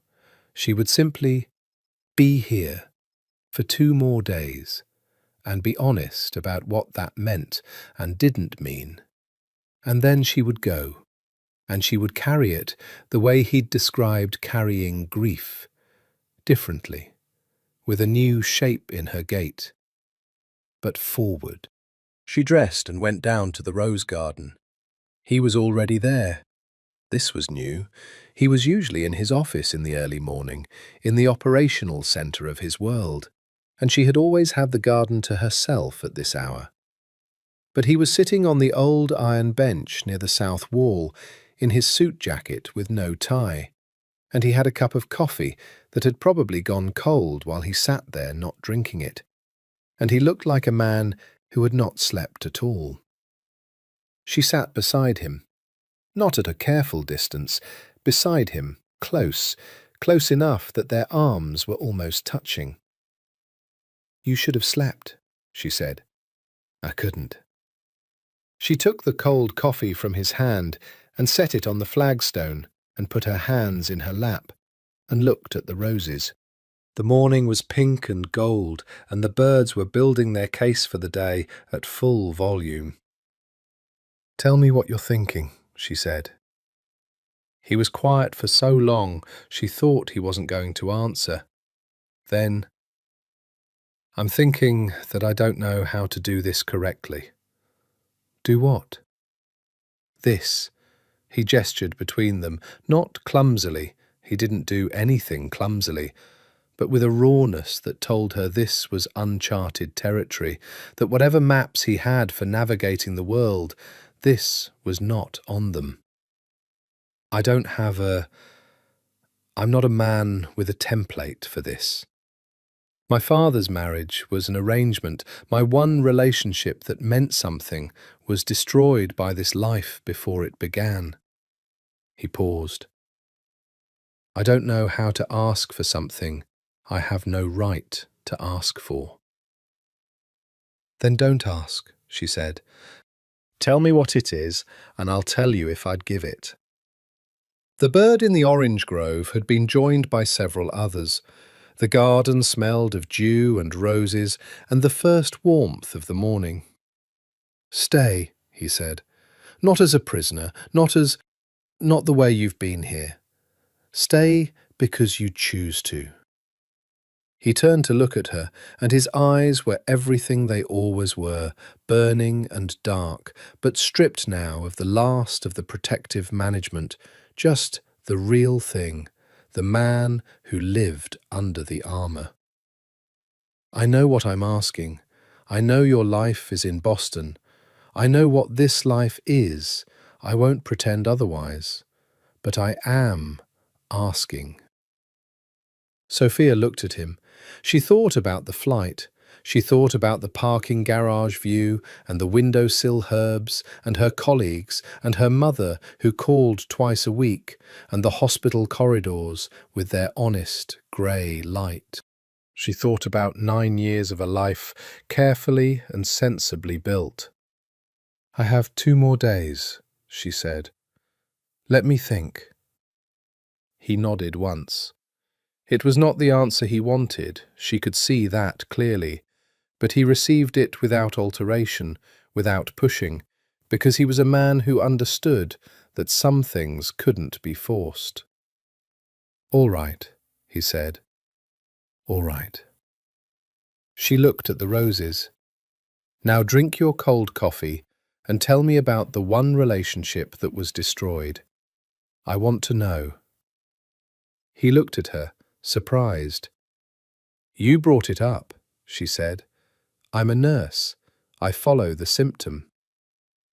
A sound escaped him, definitely a laugh this time, shorter than the one in the dining room, but just as real.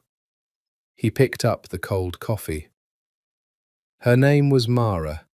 She was Milanese, architect. He looked into the cup. She was intelligent and principled, and she did not know what I was when we met. And when she found out, she chose correctly. Chose correctly how? She left.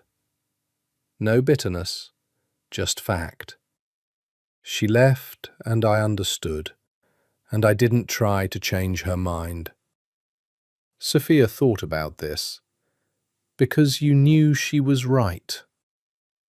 Because I loved her enough to know she was right. He looked up from the coffee. That's the distinction I've been living in ever since.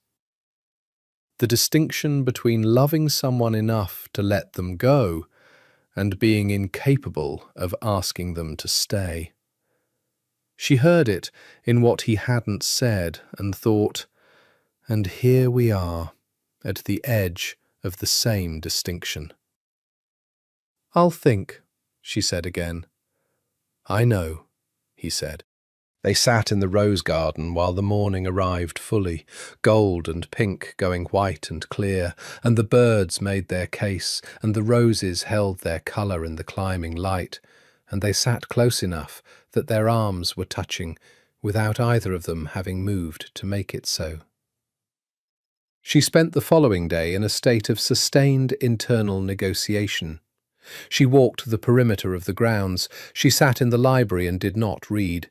She went to see Enzo, who showed her his exercises with the pride of a man who had discovered something true about his own body and appreciated it. And she adjusted the third exercise and explained why, and he nodded with the gravity of someone receiving important information. She called her mother from the monitored phone, Rosaria Caruso, who had raised 1 daughter and 1 son in Providence, Rhode Island, on strong coffee and stronger opinions, was not a woman who could be managed in conversation, and Sophia had spent 31 years trying, with only partial success. "You sound different," her mother said within the first 4 minutes. "I'm fine, Mama." "Different doesn't mean not fine. You sound—" A pause. The thoughtful kind, which was the most dangerous kind from Rosaria. "You sound like you're in the middle of something." I'm in the middle of a very lovely training program. Sofia Elena Caruso, I have known you since before you could speak, and you are in the middle of something that is not a training program. Another pause. Is there a man? She was sitting in the kitchen garden with the rosemary and the melissa, her face in the afternoon sun. You always ask that. I always ask that because the answer is usually interesting. A beat. Is it? It's complicated, Mama. All men are complicated. That's their primary characteristic. Her mother's voice shifted, softened, became the other voice, the one under the Providence practicality, the one that was 4 generations of Italian-American women who had known something about loving difficult things. But complications aren't reasons. Are you safe? Yes. Are you happy? The word her mother used was felice, happy. The same word that had arrived this morning in Sophia's head with such uncomplicated clarity. Yes, she said, surprisingly. Then think carefully, her mother said, about what you're going back for and what you're leaving. She thought about it all afternoon. She thought about it with the clinical clarity she brought to differential diagnosis and the emotional clarity she brought to nothing at all, because emotional clarity was not her strong suit, and she knew it. She thought, Boston is real. My work is real. The people I help are real. The life I have there is made of real things. She thought, and so is this. She thought, but this is his world. The guns and the power and the men in the shadows and the phone calls at midnight and the cost of what he is. I know what the cost is now. I have seen it in his face when he talks about Julia. I have seen it in the operation of this house, the constant vigilance of it, the way life here is conducted behind armour and stone walls, and the management of threats. She thought, but I have also seen the rose garden, and the piano at 2 in the morning, and the cold coffee he didn't drink because he was too busy sitting with the morning and whatever he couldn't stop thinking about. She thought, Mara was right to leave, and she was also right to have loved him.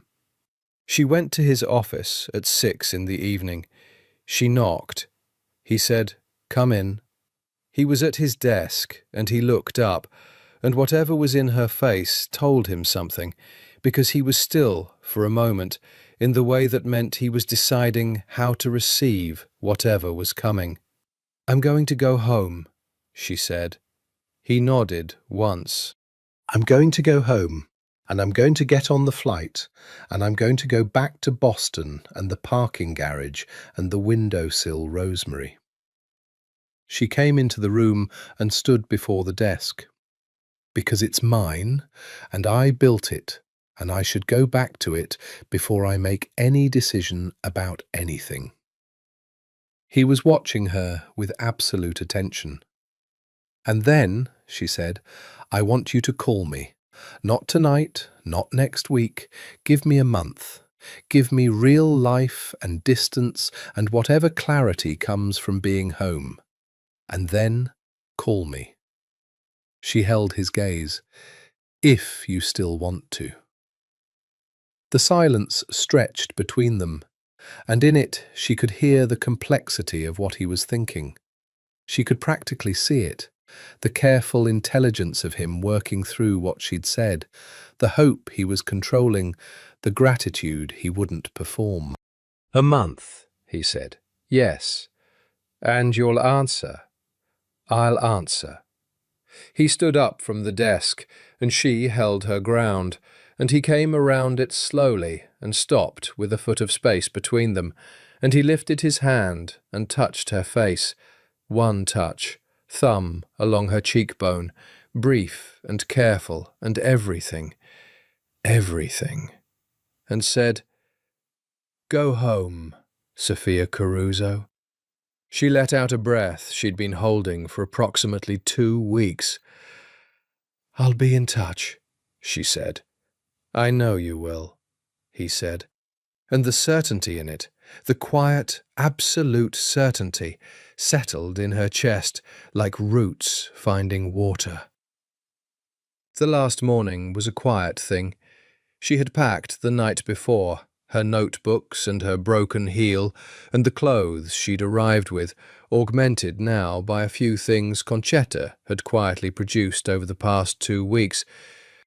The cotton robe, a silk scarf in the blue-green of the sea that she tried to return and Concetta refused with an expression that made argument impossible. The small jar of preserved lemons, and, wrapped carefully in a piece of tissue that Concetta had provided without being asked, a single dried rose, deep red, almost black at the centre from the rose garden's south wall.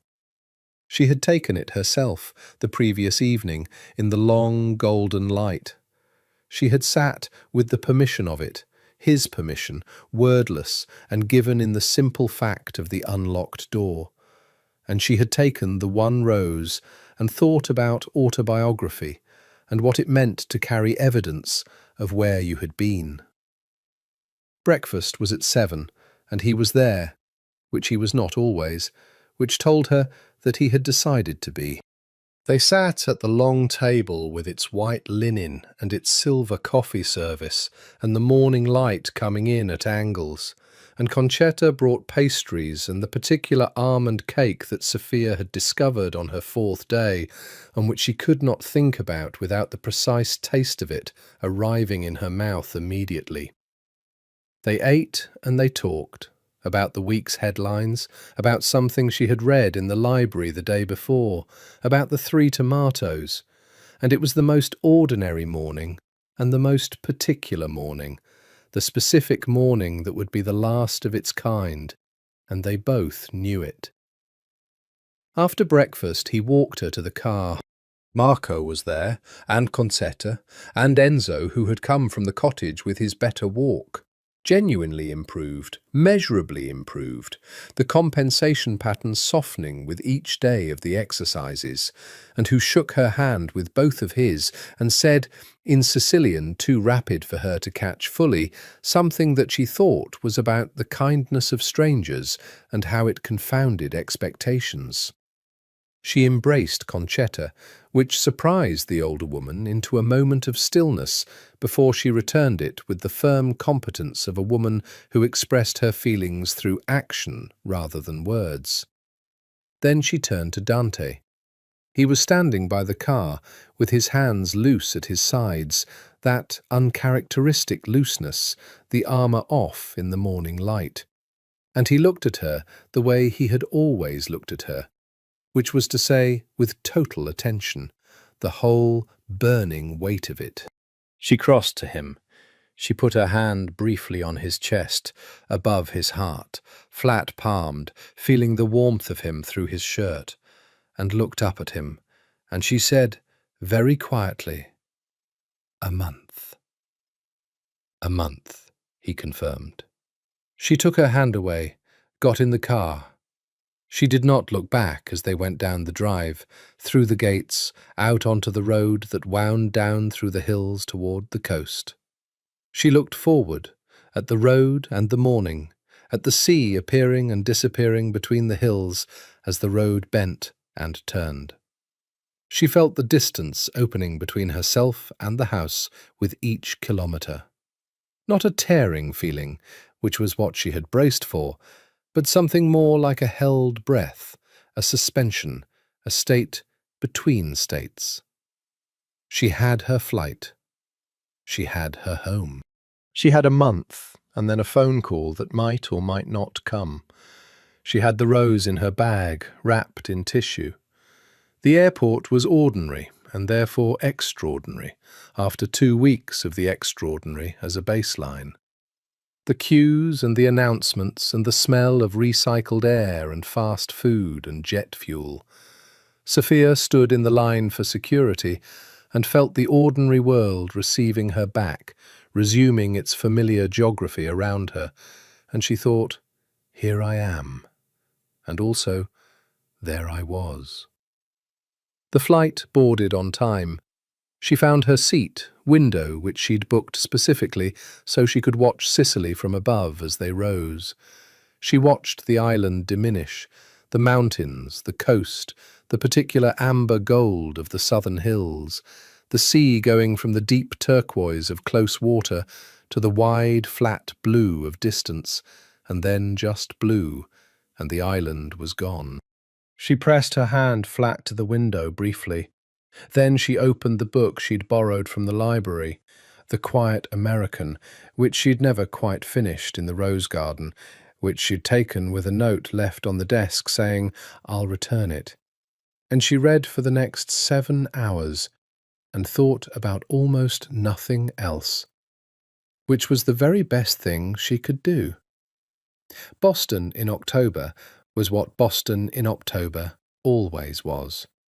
Bright, sharp-edged, autumnal, with the particular energy of a city that has decided, collectively, that the end of warm weather is going to be beautiful rather than sad.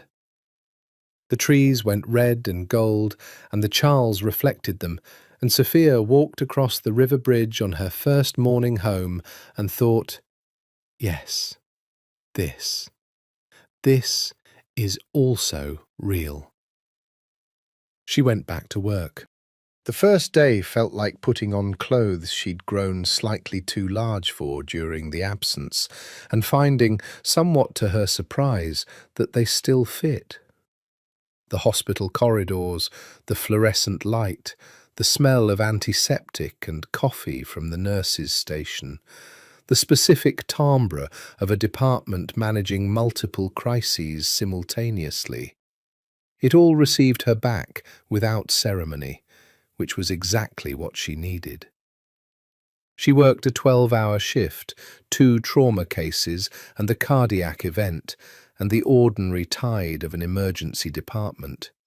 And she was good at her job, had always been good at her job. And by the end of the shift, she had remembered this clearly and felt it like solid ground beneath her.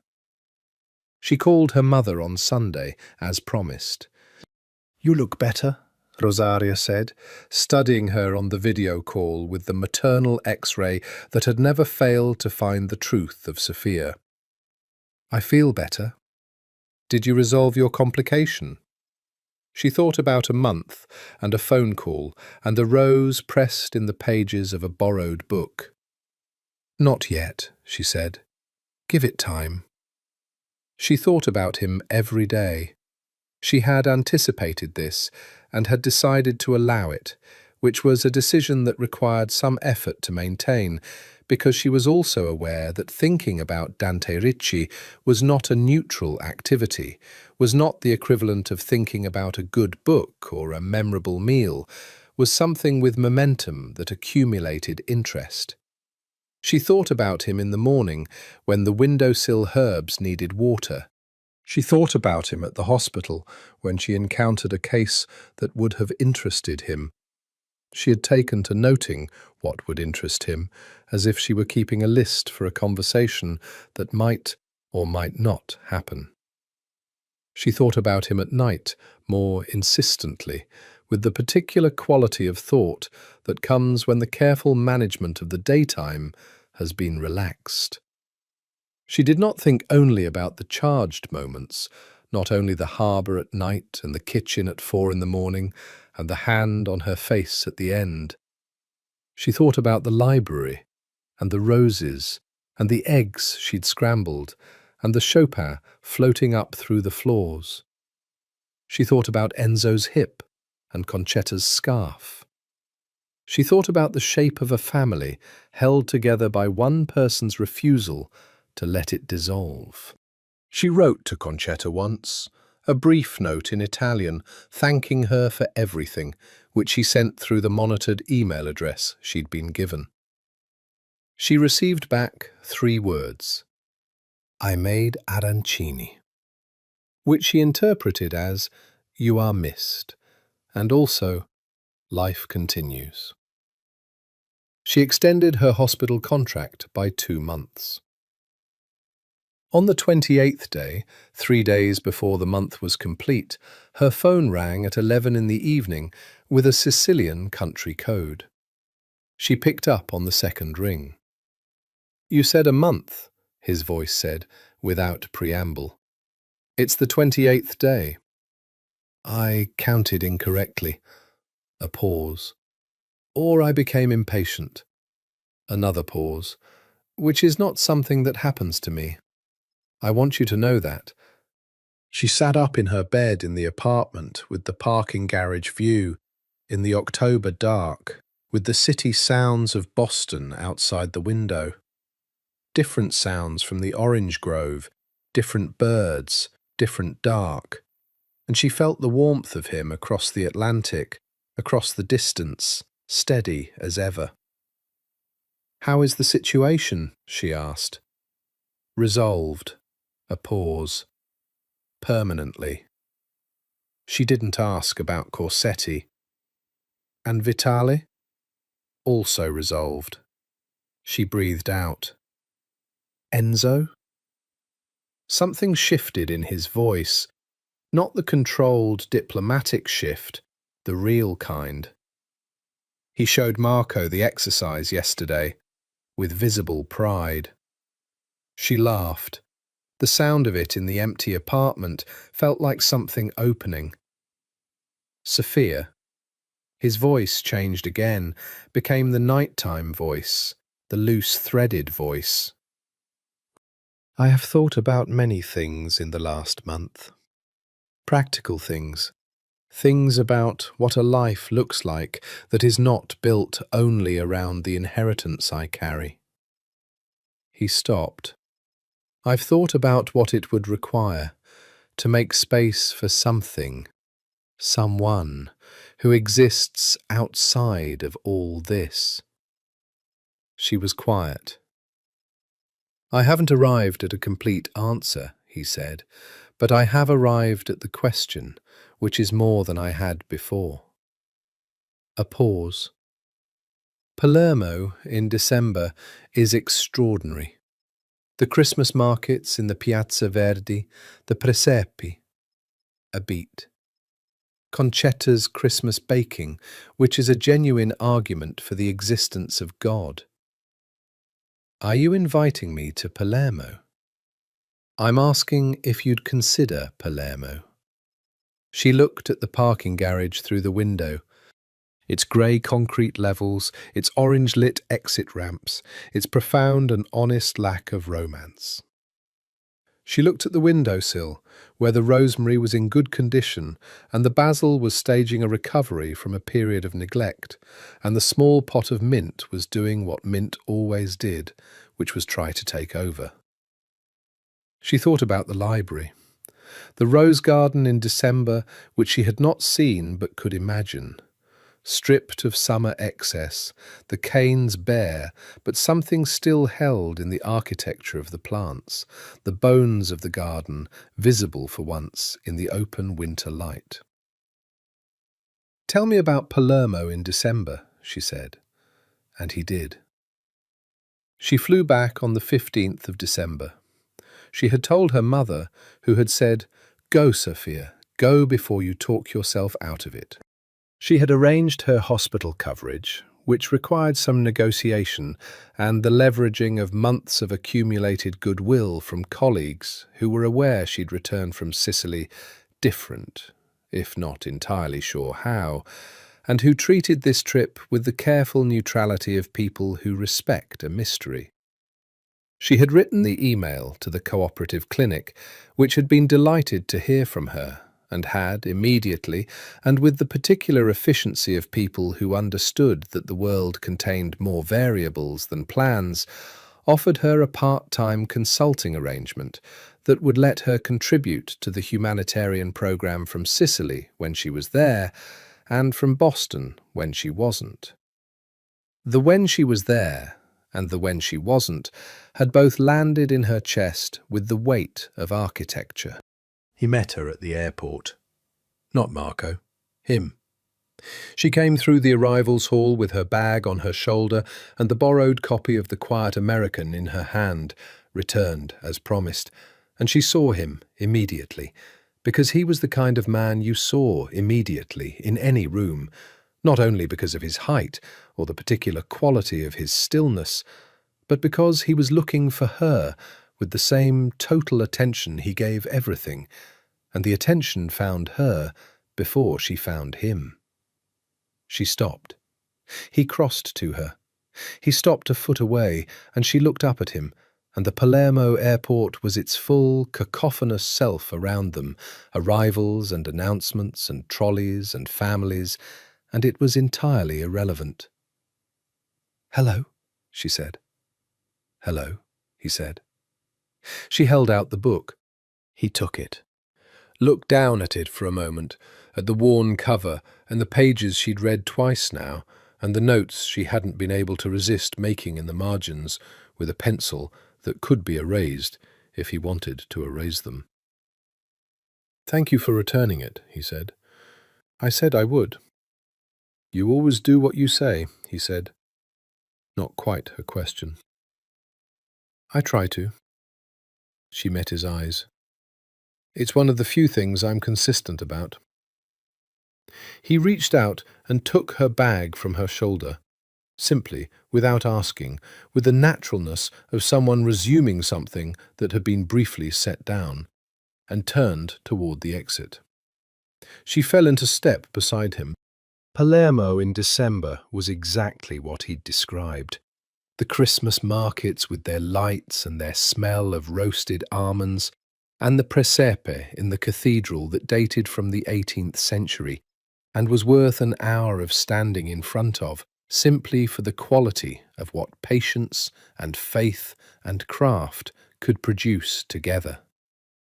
The city in winter had a different intimacy than the city in the heat of September. The streets were quieter in a way that exposed the architecture, made the Arab Norman churches and the Baroque palazzi stand in cleaner relief, and the cold that arrived in the evenings off the sea was sharp enough to make you want to be inside somewhere warm. The first evening, they sat in the kitchen of the mansion, not the formal dining room, the kitchen, and he cooked. This surprised her more than almost anything, the absolute competence of him at the stove, unhurried and precise, something in pasta with sausage and fennel that her grandmother would have recognized. "Your mother taught you?" she asked. "Concetta," he said, "when I was 10 and very much underfoot." He stirred something. "She told me that a man who can cook is self-sufficient, and a man who is self-sufficient has negotiating power." She laughed. "She sounds like my grandmother." "When you meet her," he said, still stirring, very casually, "you should tell her that." When you meet her, not if, when. She absorbed this. She sat at the kitchen table and watched him cook and thought about when and everything it contained. They ate at the kitchen table, which was small and old, scarred with years of Concetta's work, and they talked for 2 hours without looking at a clock. And somewhere in the second hour, the talking became something else, became silence, but the kind of silence that was not empty, that was charged with all the things that had been building since a September courtyard and a broken heel, and the sound of a man trying to breathe through what was in his way. He cleared the plates. She stood and carried the glasses to the sink. They were both at the sink, a foot apart, and the kitchen was warm, and the night was black outside the window, and he turned and looked at her, and this time there was no "not tonight" available to either of them. He kissed her the way she'd known he would, not tentatively, not experimentally, but with the same quality of absolute intention he brought to everything, purposeful and controlled, and then, as she kissed him back, less controlled, the control being the thing that went last, the final piece of armour, and underneath it, the heat of him, and the realness of him, and the person he was when the load-bearing walls came down.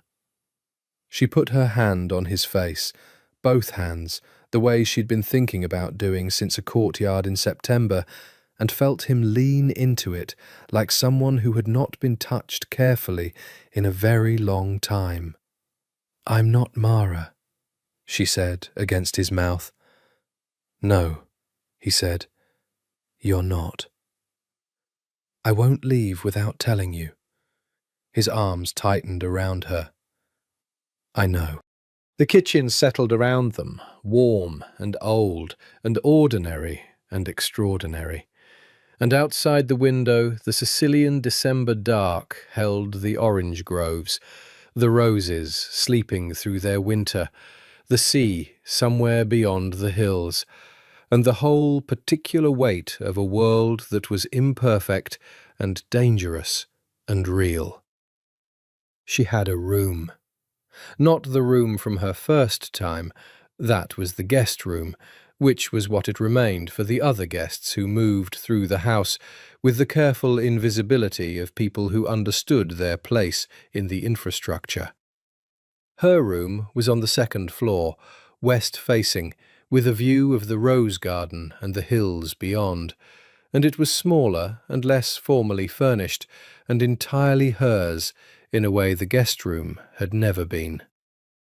She put the windowsill herbs on the windowsill, the rosemary and the basil which had been transported in their small pots in her carry-on with the ruthlessness of a woman committed to her garden.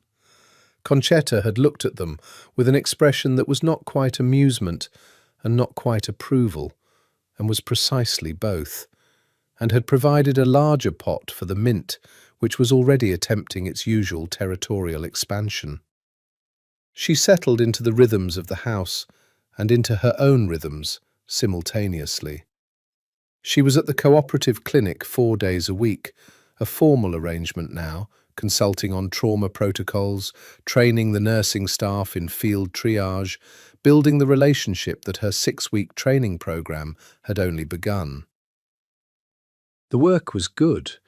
It was different from emergency medicine, more deliberate, less reactive, and she found that the deliberateness suited something in her that the constant urgency of Boston trauma had been crowding out. On the 3 days she wasn't at the clinic, she was at the house, in the library, in the rose garden, in the kitchen, where she and Concetta had developed a working relationship that operated primarily through cooking and the wordless communication of people who shared a space and a purpose. She also took over Enzo's physical therapy entirely, which delighted him and gave her the particular satisfaction of watching something improve in real time, the weeks accumulating into measurable progress, the old body learning a new way to carry itself. And Dante. Dante was still what he was. The phone calls at midnight, the men moving through the house with their earpieces and their careful faces, the operational life that ran beneath the domestic one like an underground river. She did not pretend this was otherwise. She did not look away from it or bracket it as a part of him she could selectively ignore. But she also came to understand, more fully than she had in the first 2 weeks, the texture of what he was trying to do with the power he held. He was not, and she had suspected this, and now she knew, a man who had simply inherited and perpetuated. He was actively, carefully, at enormous personal cost, attempting to move something old and terrible towards something less terrible. Not innocence. He was not naive about what the word innocence would mean for a man in his position, but a managed reduction of harm, a generational shift in what the family stood for, the application of power toward protection more than destruction. "You're trying to stop something," she said to him one night, in the rose garden in January, the roses stripped of everything but their structure, the air cold and clear. "Not just hold it. He looked at her. I'm trying not to be my grandfather, or my father, entirely. A pause. My grandfather was what this world is at its worst. My father was better. I'm trying to be better than him. And whoever comes after me... He stopped. Whoever comes after you, she said. He looked at the winter roses. Yes, she looked at him in profile, at the clean, hard line of him against the pale January sky, and she thought, this is the longest view I have ever stood in. The generational view. The view from a family that thinks in decades and centuries rather than appointments and deadlines. She thought, and I am here in it. Not accidentally anymore. In February, she went back to Boston for 2 weeks. She had an apartment lease to renew or decline, furniture to assess, belongings to determine were worth carrying across the Atlantic or worth releasing. Her mother came up from Providence for the weekend, and they had the kind of conversation that could only happen over 2 days and 2 pots of coffee and a walk along the Charles in the grey February light. He's not a safe man, her mother said. No. Is he a good man? She thought about this carefully, because her mother deserved careful. He's trying to be, she said, genuinely, which I think is the honest version of the answer.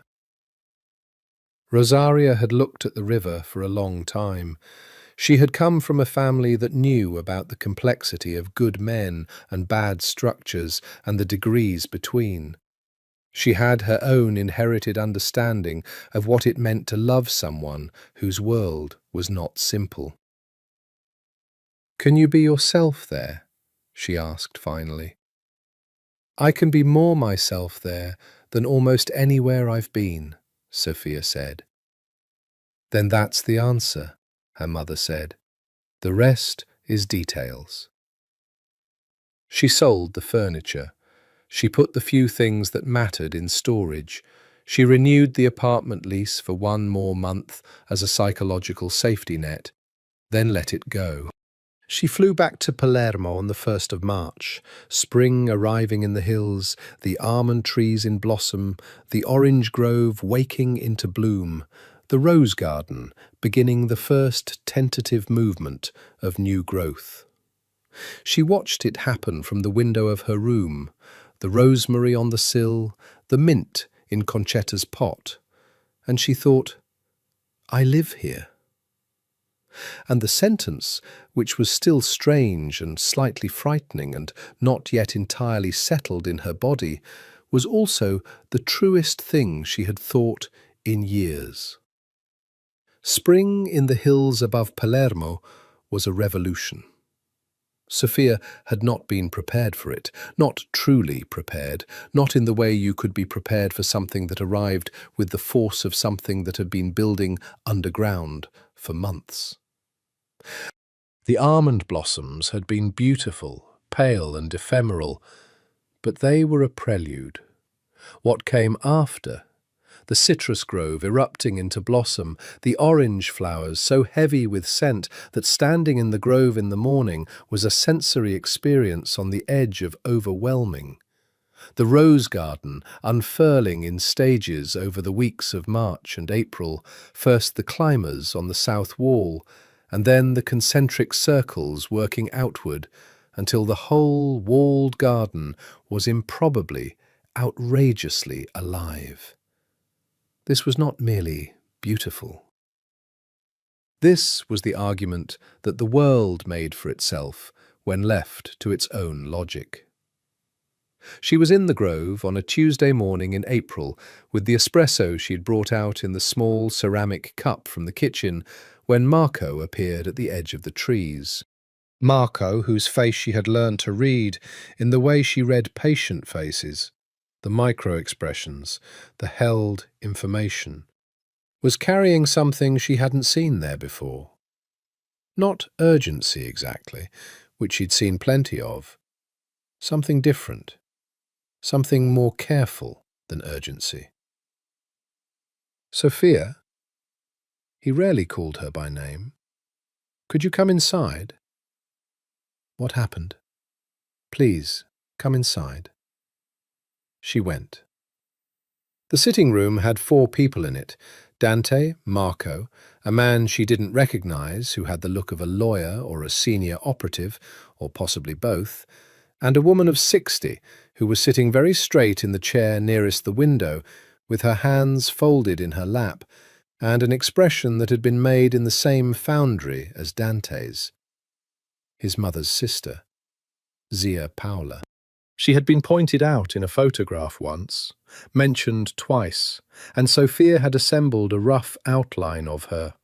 A woman who had kept her distance from the family's operations by living in Milan, but who had never entirely left the orbit of the family's world, who had watched from a calculated remove, and who had maintained, over decades, a particular kind of authority that was not about power, but about status, about being the last person old enough to remember everything from the beginning. She looked at Sophia with the focused attention of assessment. "You must be the American nurse," she said, in Italian. "Sophia Caruso," Sophia said, in Italian. She crossed the room and offered her hand, and Zia Paola took it and held it for a moment rather than shaking it, which Sophia recognized as a reading gesture, a physical assessment. "Sit down," Zia Paola said, "both of you."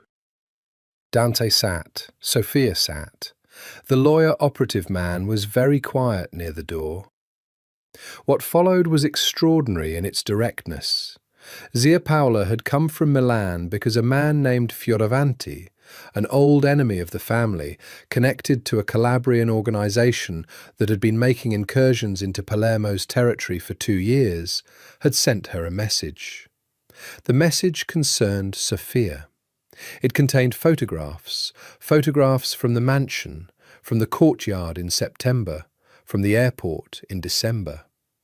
It contained information that should not have been available to anyone outside the family circle. And it contained a proposal that Zia Paola use her influence to encourage Dante to come to a meeting at a neutral location to discuss terms. The implicit threat in the photographs of Sophia was not stated.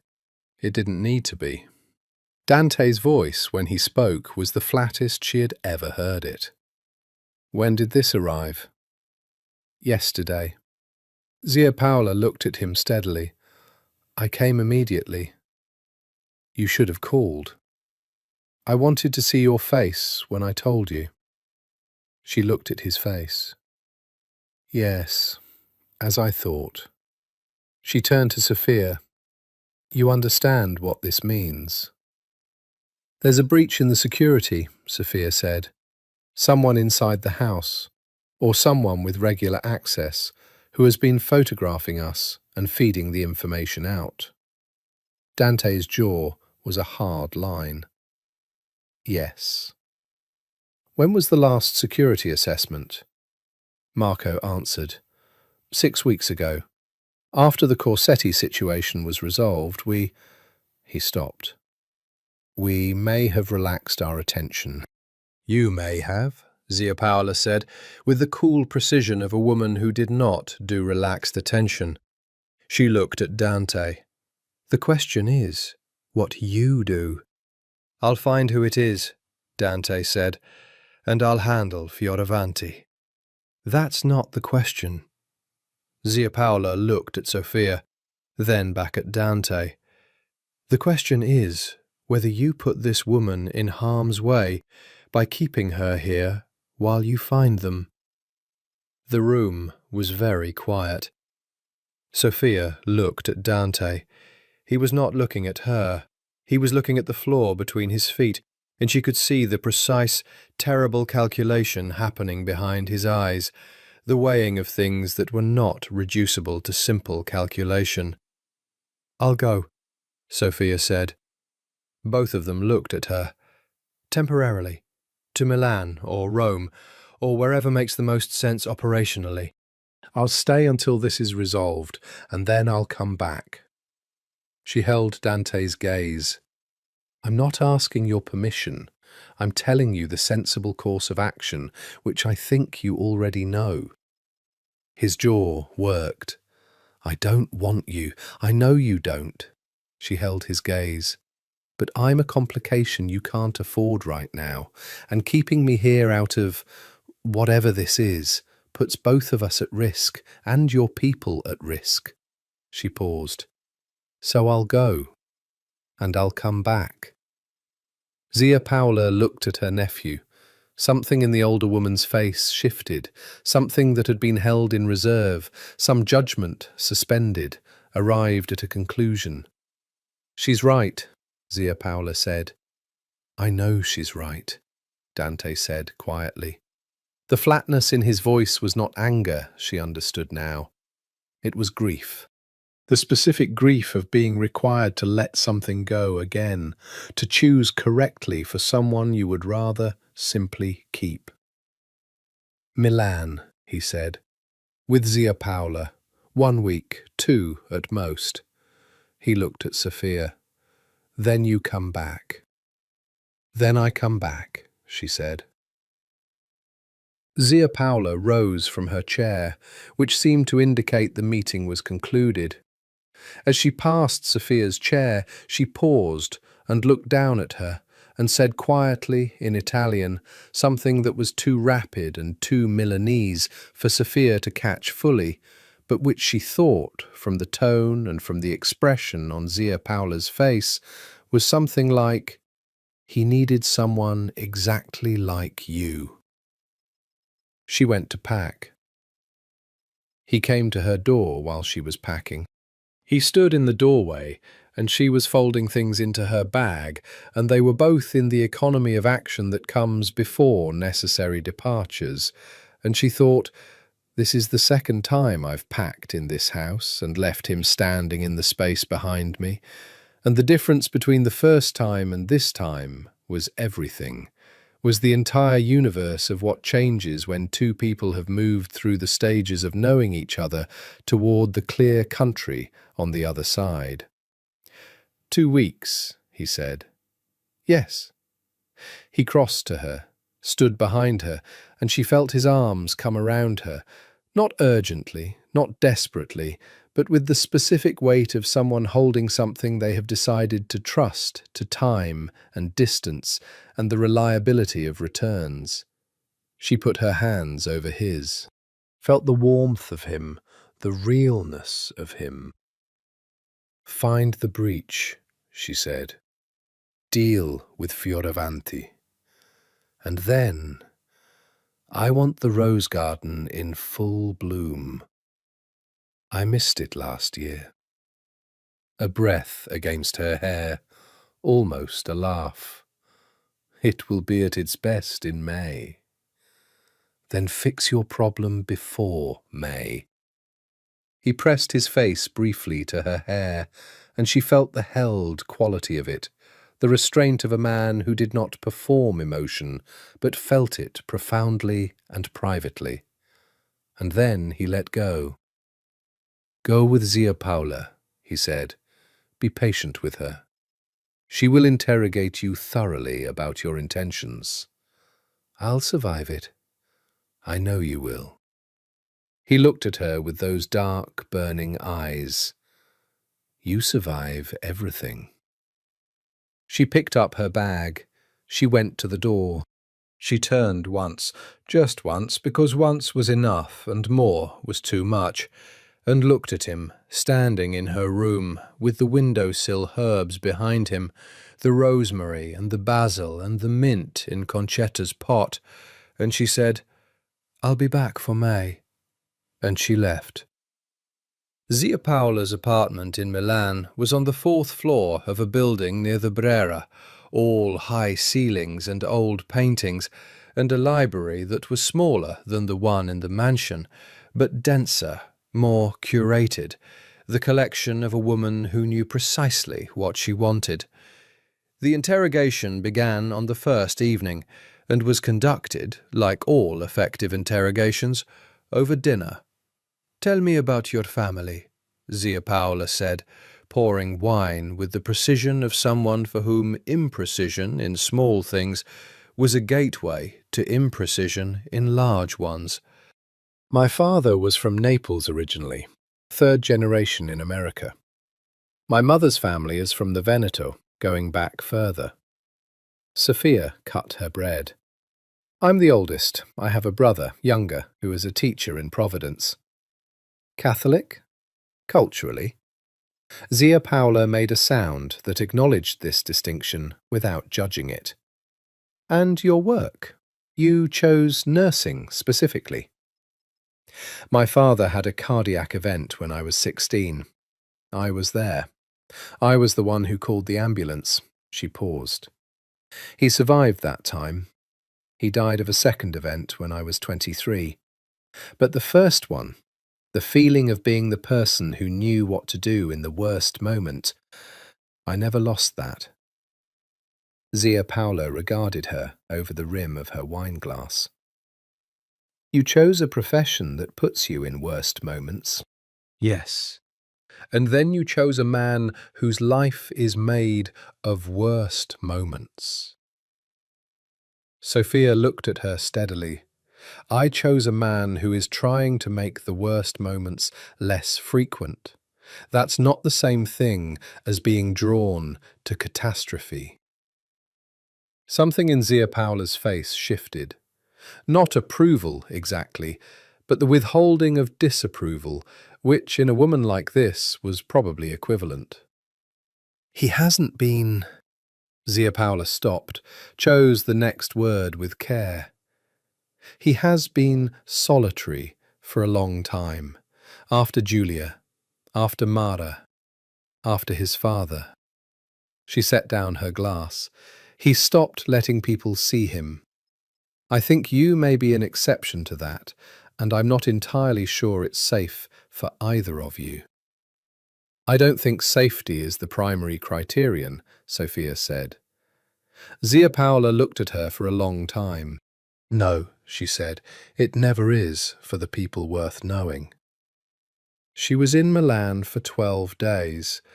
Zia Paola was extraordinary company, formidably intelligent, witty in the dry Milanese way, and possessed of a memory for the family history that was encyclopedic and not always kind, which meant that her stories of Dante at various ages were illuminating and occasionally somewhat humiliating for him as a subject.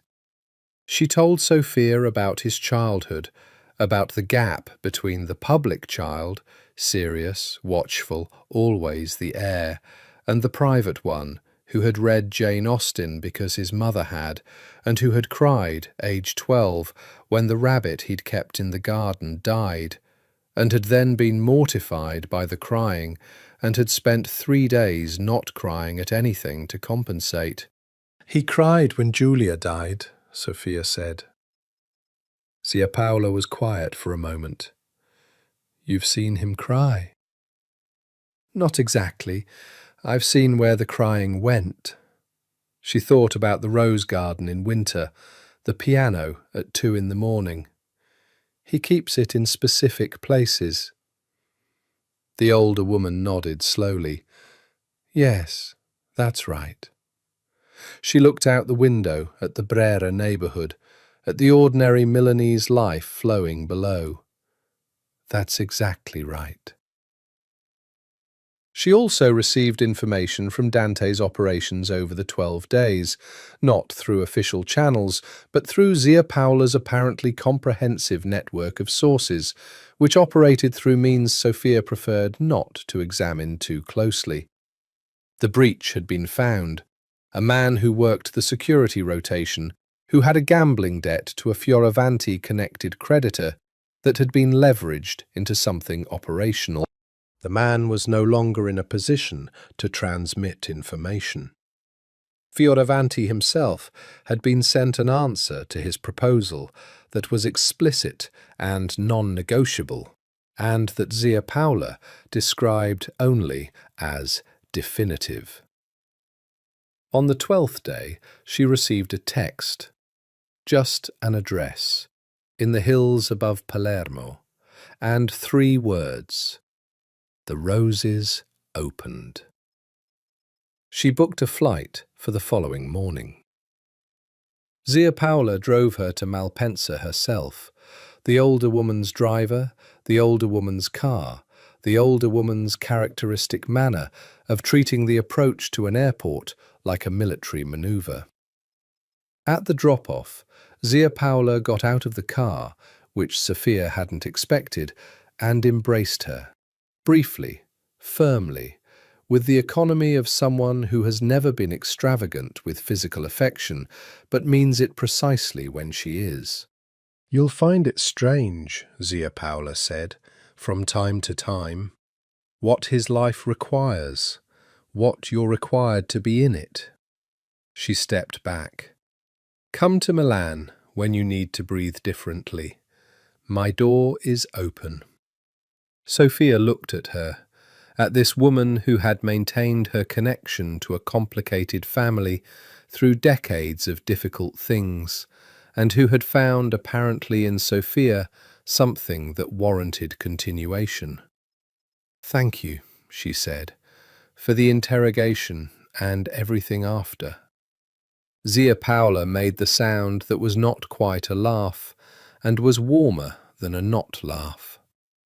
"Go," she said, "before you miss your flight." The roses were extraordinary. She had known they would be. He had told her. Marco had mentioned it in passing once. Concetta had sent a photograph in February with the caption, "Waiting." But knowledge and the thing itself were the usual distance apart. And when the car turned through the gate, and she could smell the garden before she could see it, could smell it even through the closed windows, even over the warm stone and citrus smell of the Sicilian afternoon, she understood that she had been imagining something smaller than reality. He was in the rose garden. She found him there, past the house, past the kitchen garden where the herbs were rioting into their spring abundance, through the door in the southern wall, and he was standing at the old iron bench near the south wall, with his jacket off and his hands in his pockets, looking at the roses the way he always looked at things he needed to understand. He turned when he heard the gate. She stopped just inside the door, and they looked at each other across the walled garden, across the roses in their May extravagance, across the weeks and the distance and everything that had accumulated and resolved and remained. He looked well. She catalogued this with the nurse's eye before anything else, the automatic assessment, good colour, regular posture, no held pain, nothing being managed. He looked, she thought, more himself than she had seen him. Whatever the past weeks had required, they had required it cleanly, and he was on the other side of it. She walked toward him.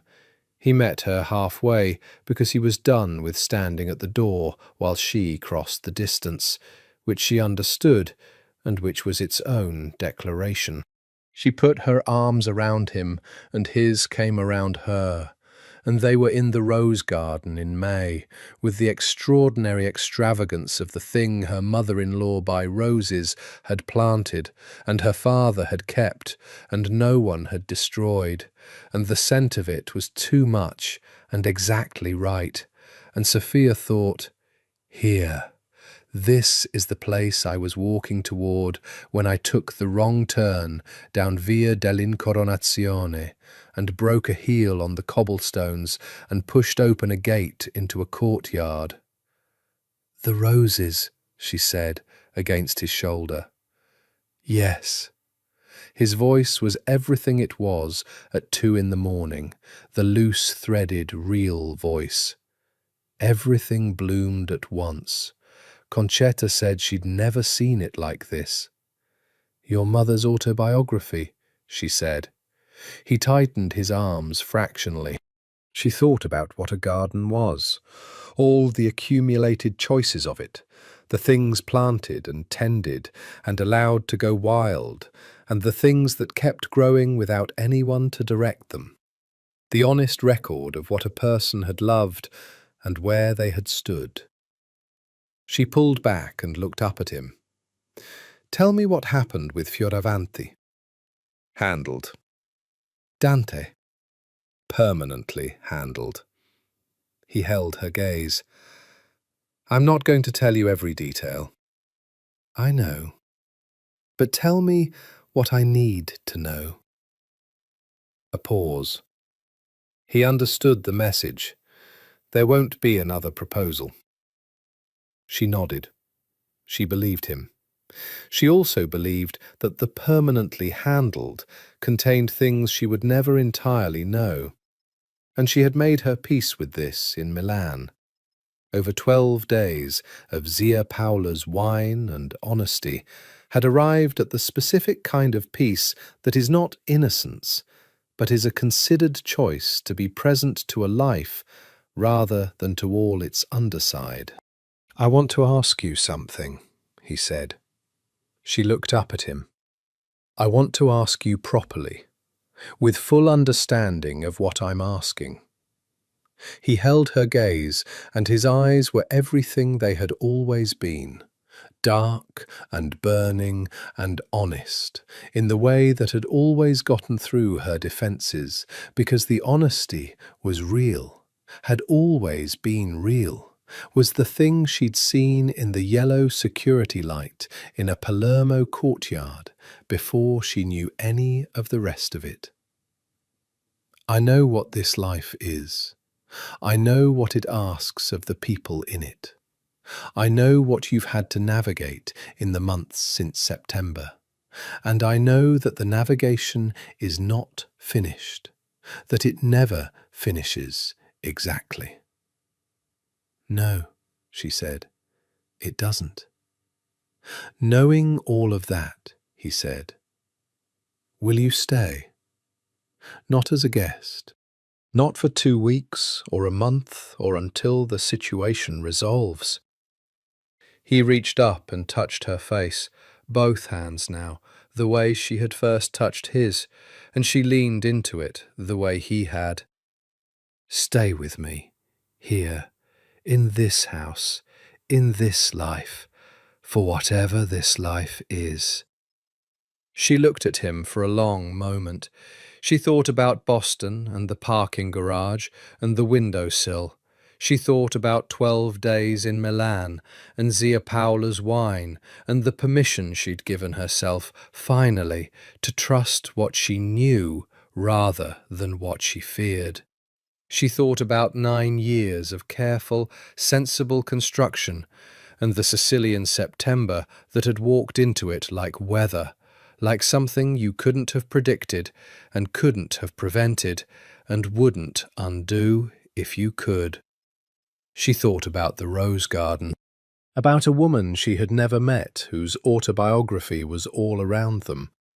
All this extravagant, blooming life that had outlasted the person who planted it and kept growing in the direction of light. "I already am," she said. He kissed her then.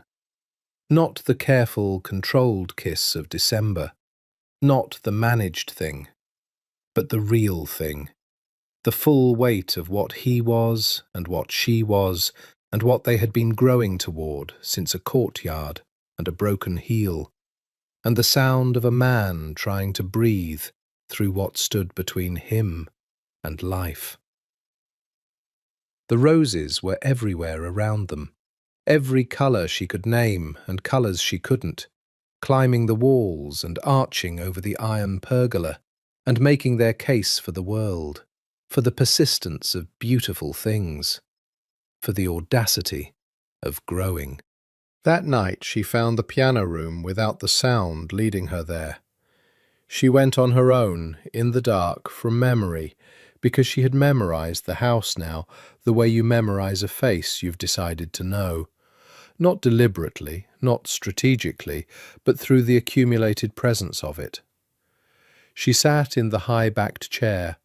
She didn't call for him. He found her there. He always did.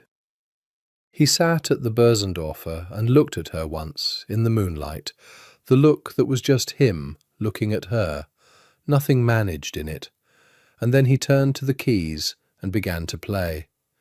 The Chopin first, then the piece she didn't recognize, the one that moved in intervals that felt like questions. Then something new, something that had not been there in September, something she had not heard him play before, a melody that was tentative in its beginning and then found its footing, grew more certain, moved through its questions towards something that was not quite resolution, but was the direction of it, the leaning toward. She sat in the high-backed chair and listened, and the moon moved across the floor in its slow arc, and the rose garden was sleeping outside, saving itself for morning, and the house was all around them, with its history and its paintings and its library and its dead and its living. And the orange trees in the grove were making their own dark plans for April and May. She fell asleep in the chair. She woke in the chair. She was covered with the blanket, the same blanket, she was certain, that had appeared in December, and the piano bench was empty and the moon was gone, replaced by the particular grey that arrives just before dawn, the light that is not day yet, but is the premise of it. She sat for a moment in the grey, in the quiet.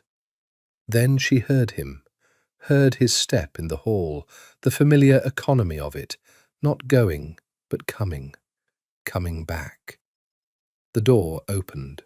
He came in with 2 cups of coffee, which struck her as so domestically, impossibly perfect, that she almost laughed. And he looked at her, sitting in the chair, in the blanket, with her dark hair in its overnight disorder. And he stopped for a moment, and looked at her with those eyes that were everything they always were. And he said, "You're still here." Not surprise, not quite.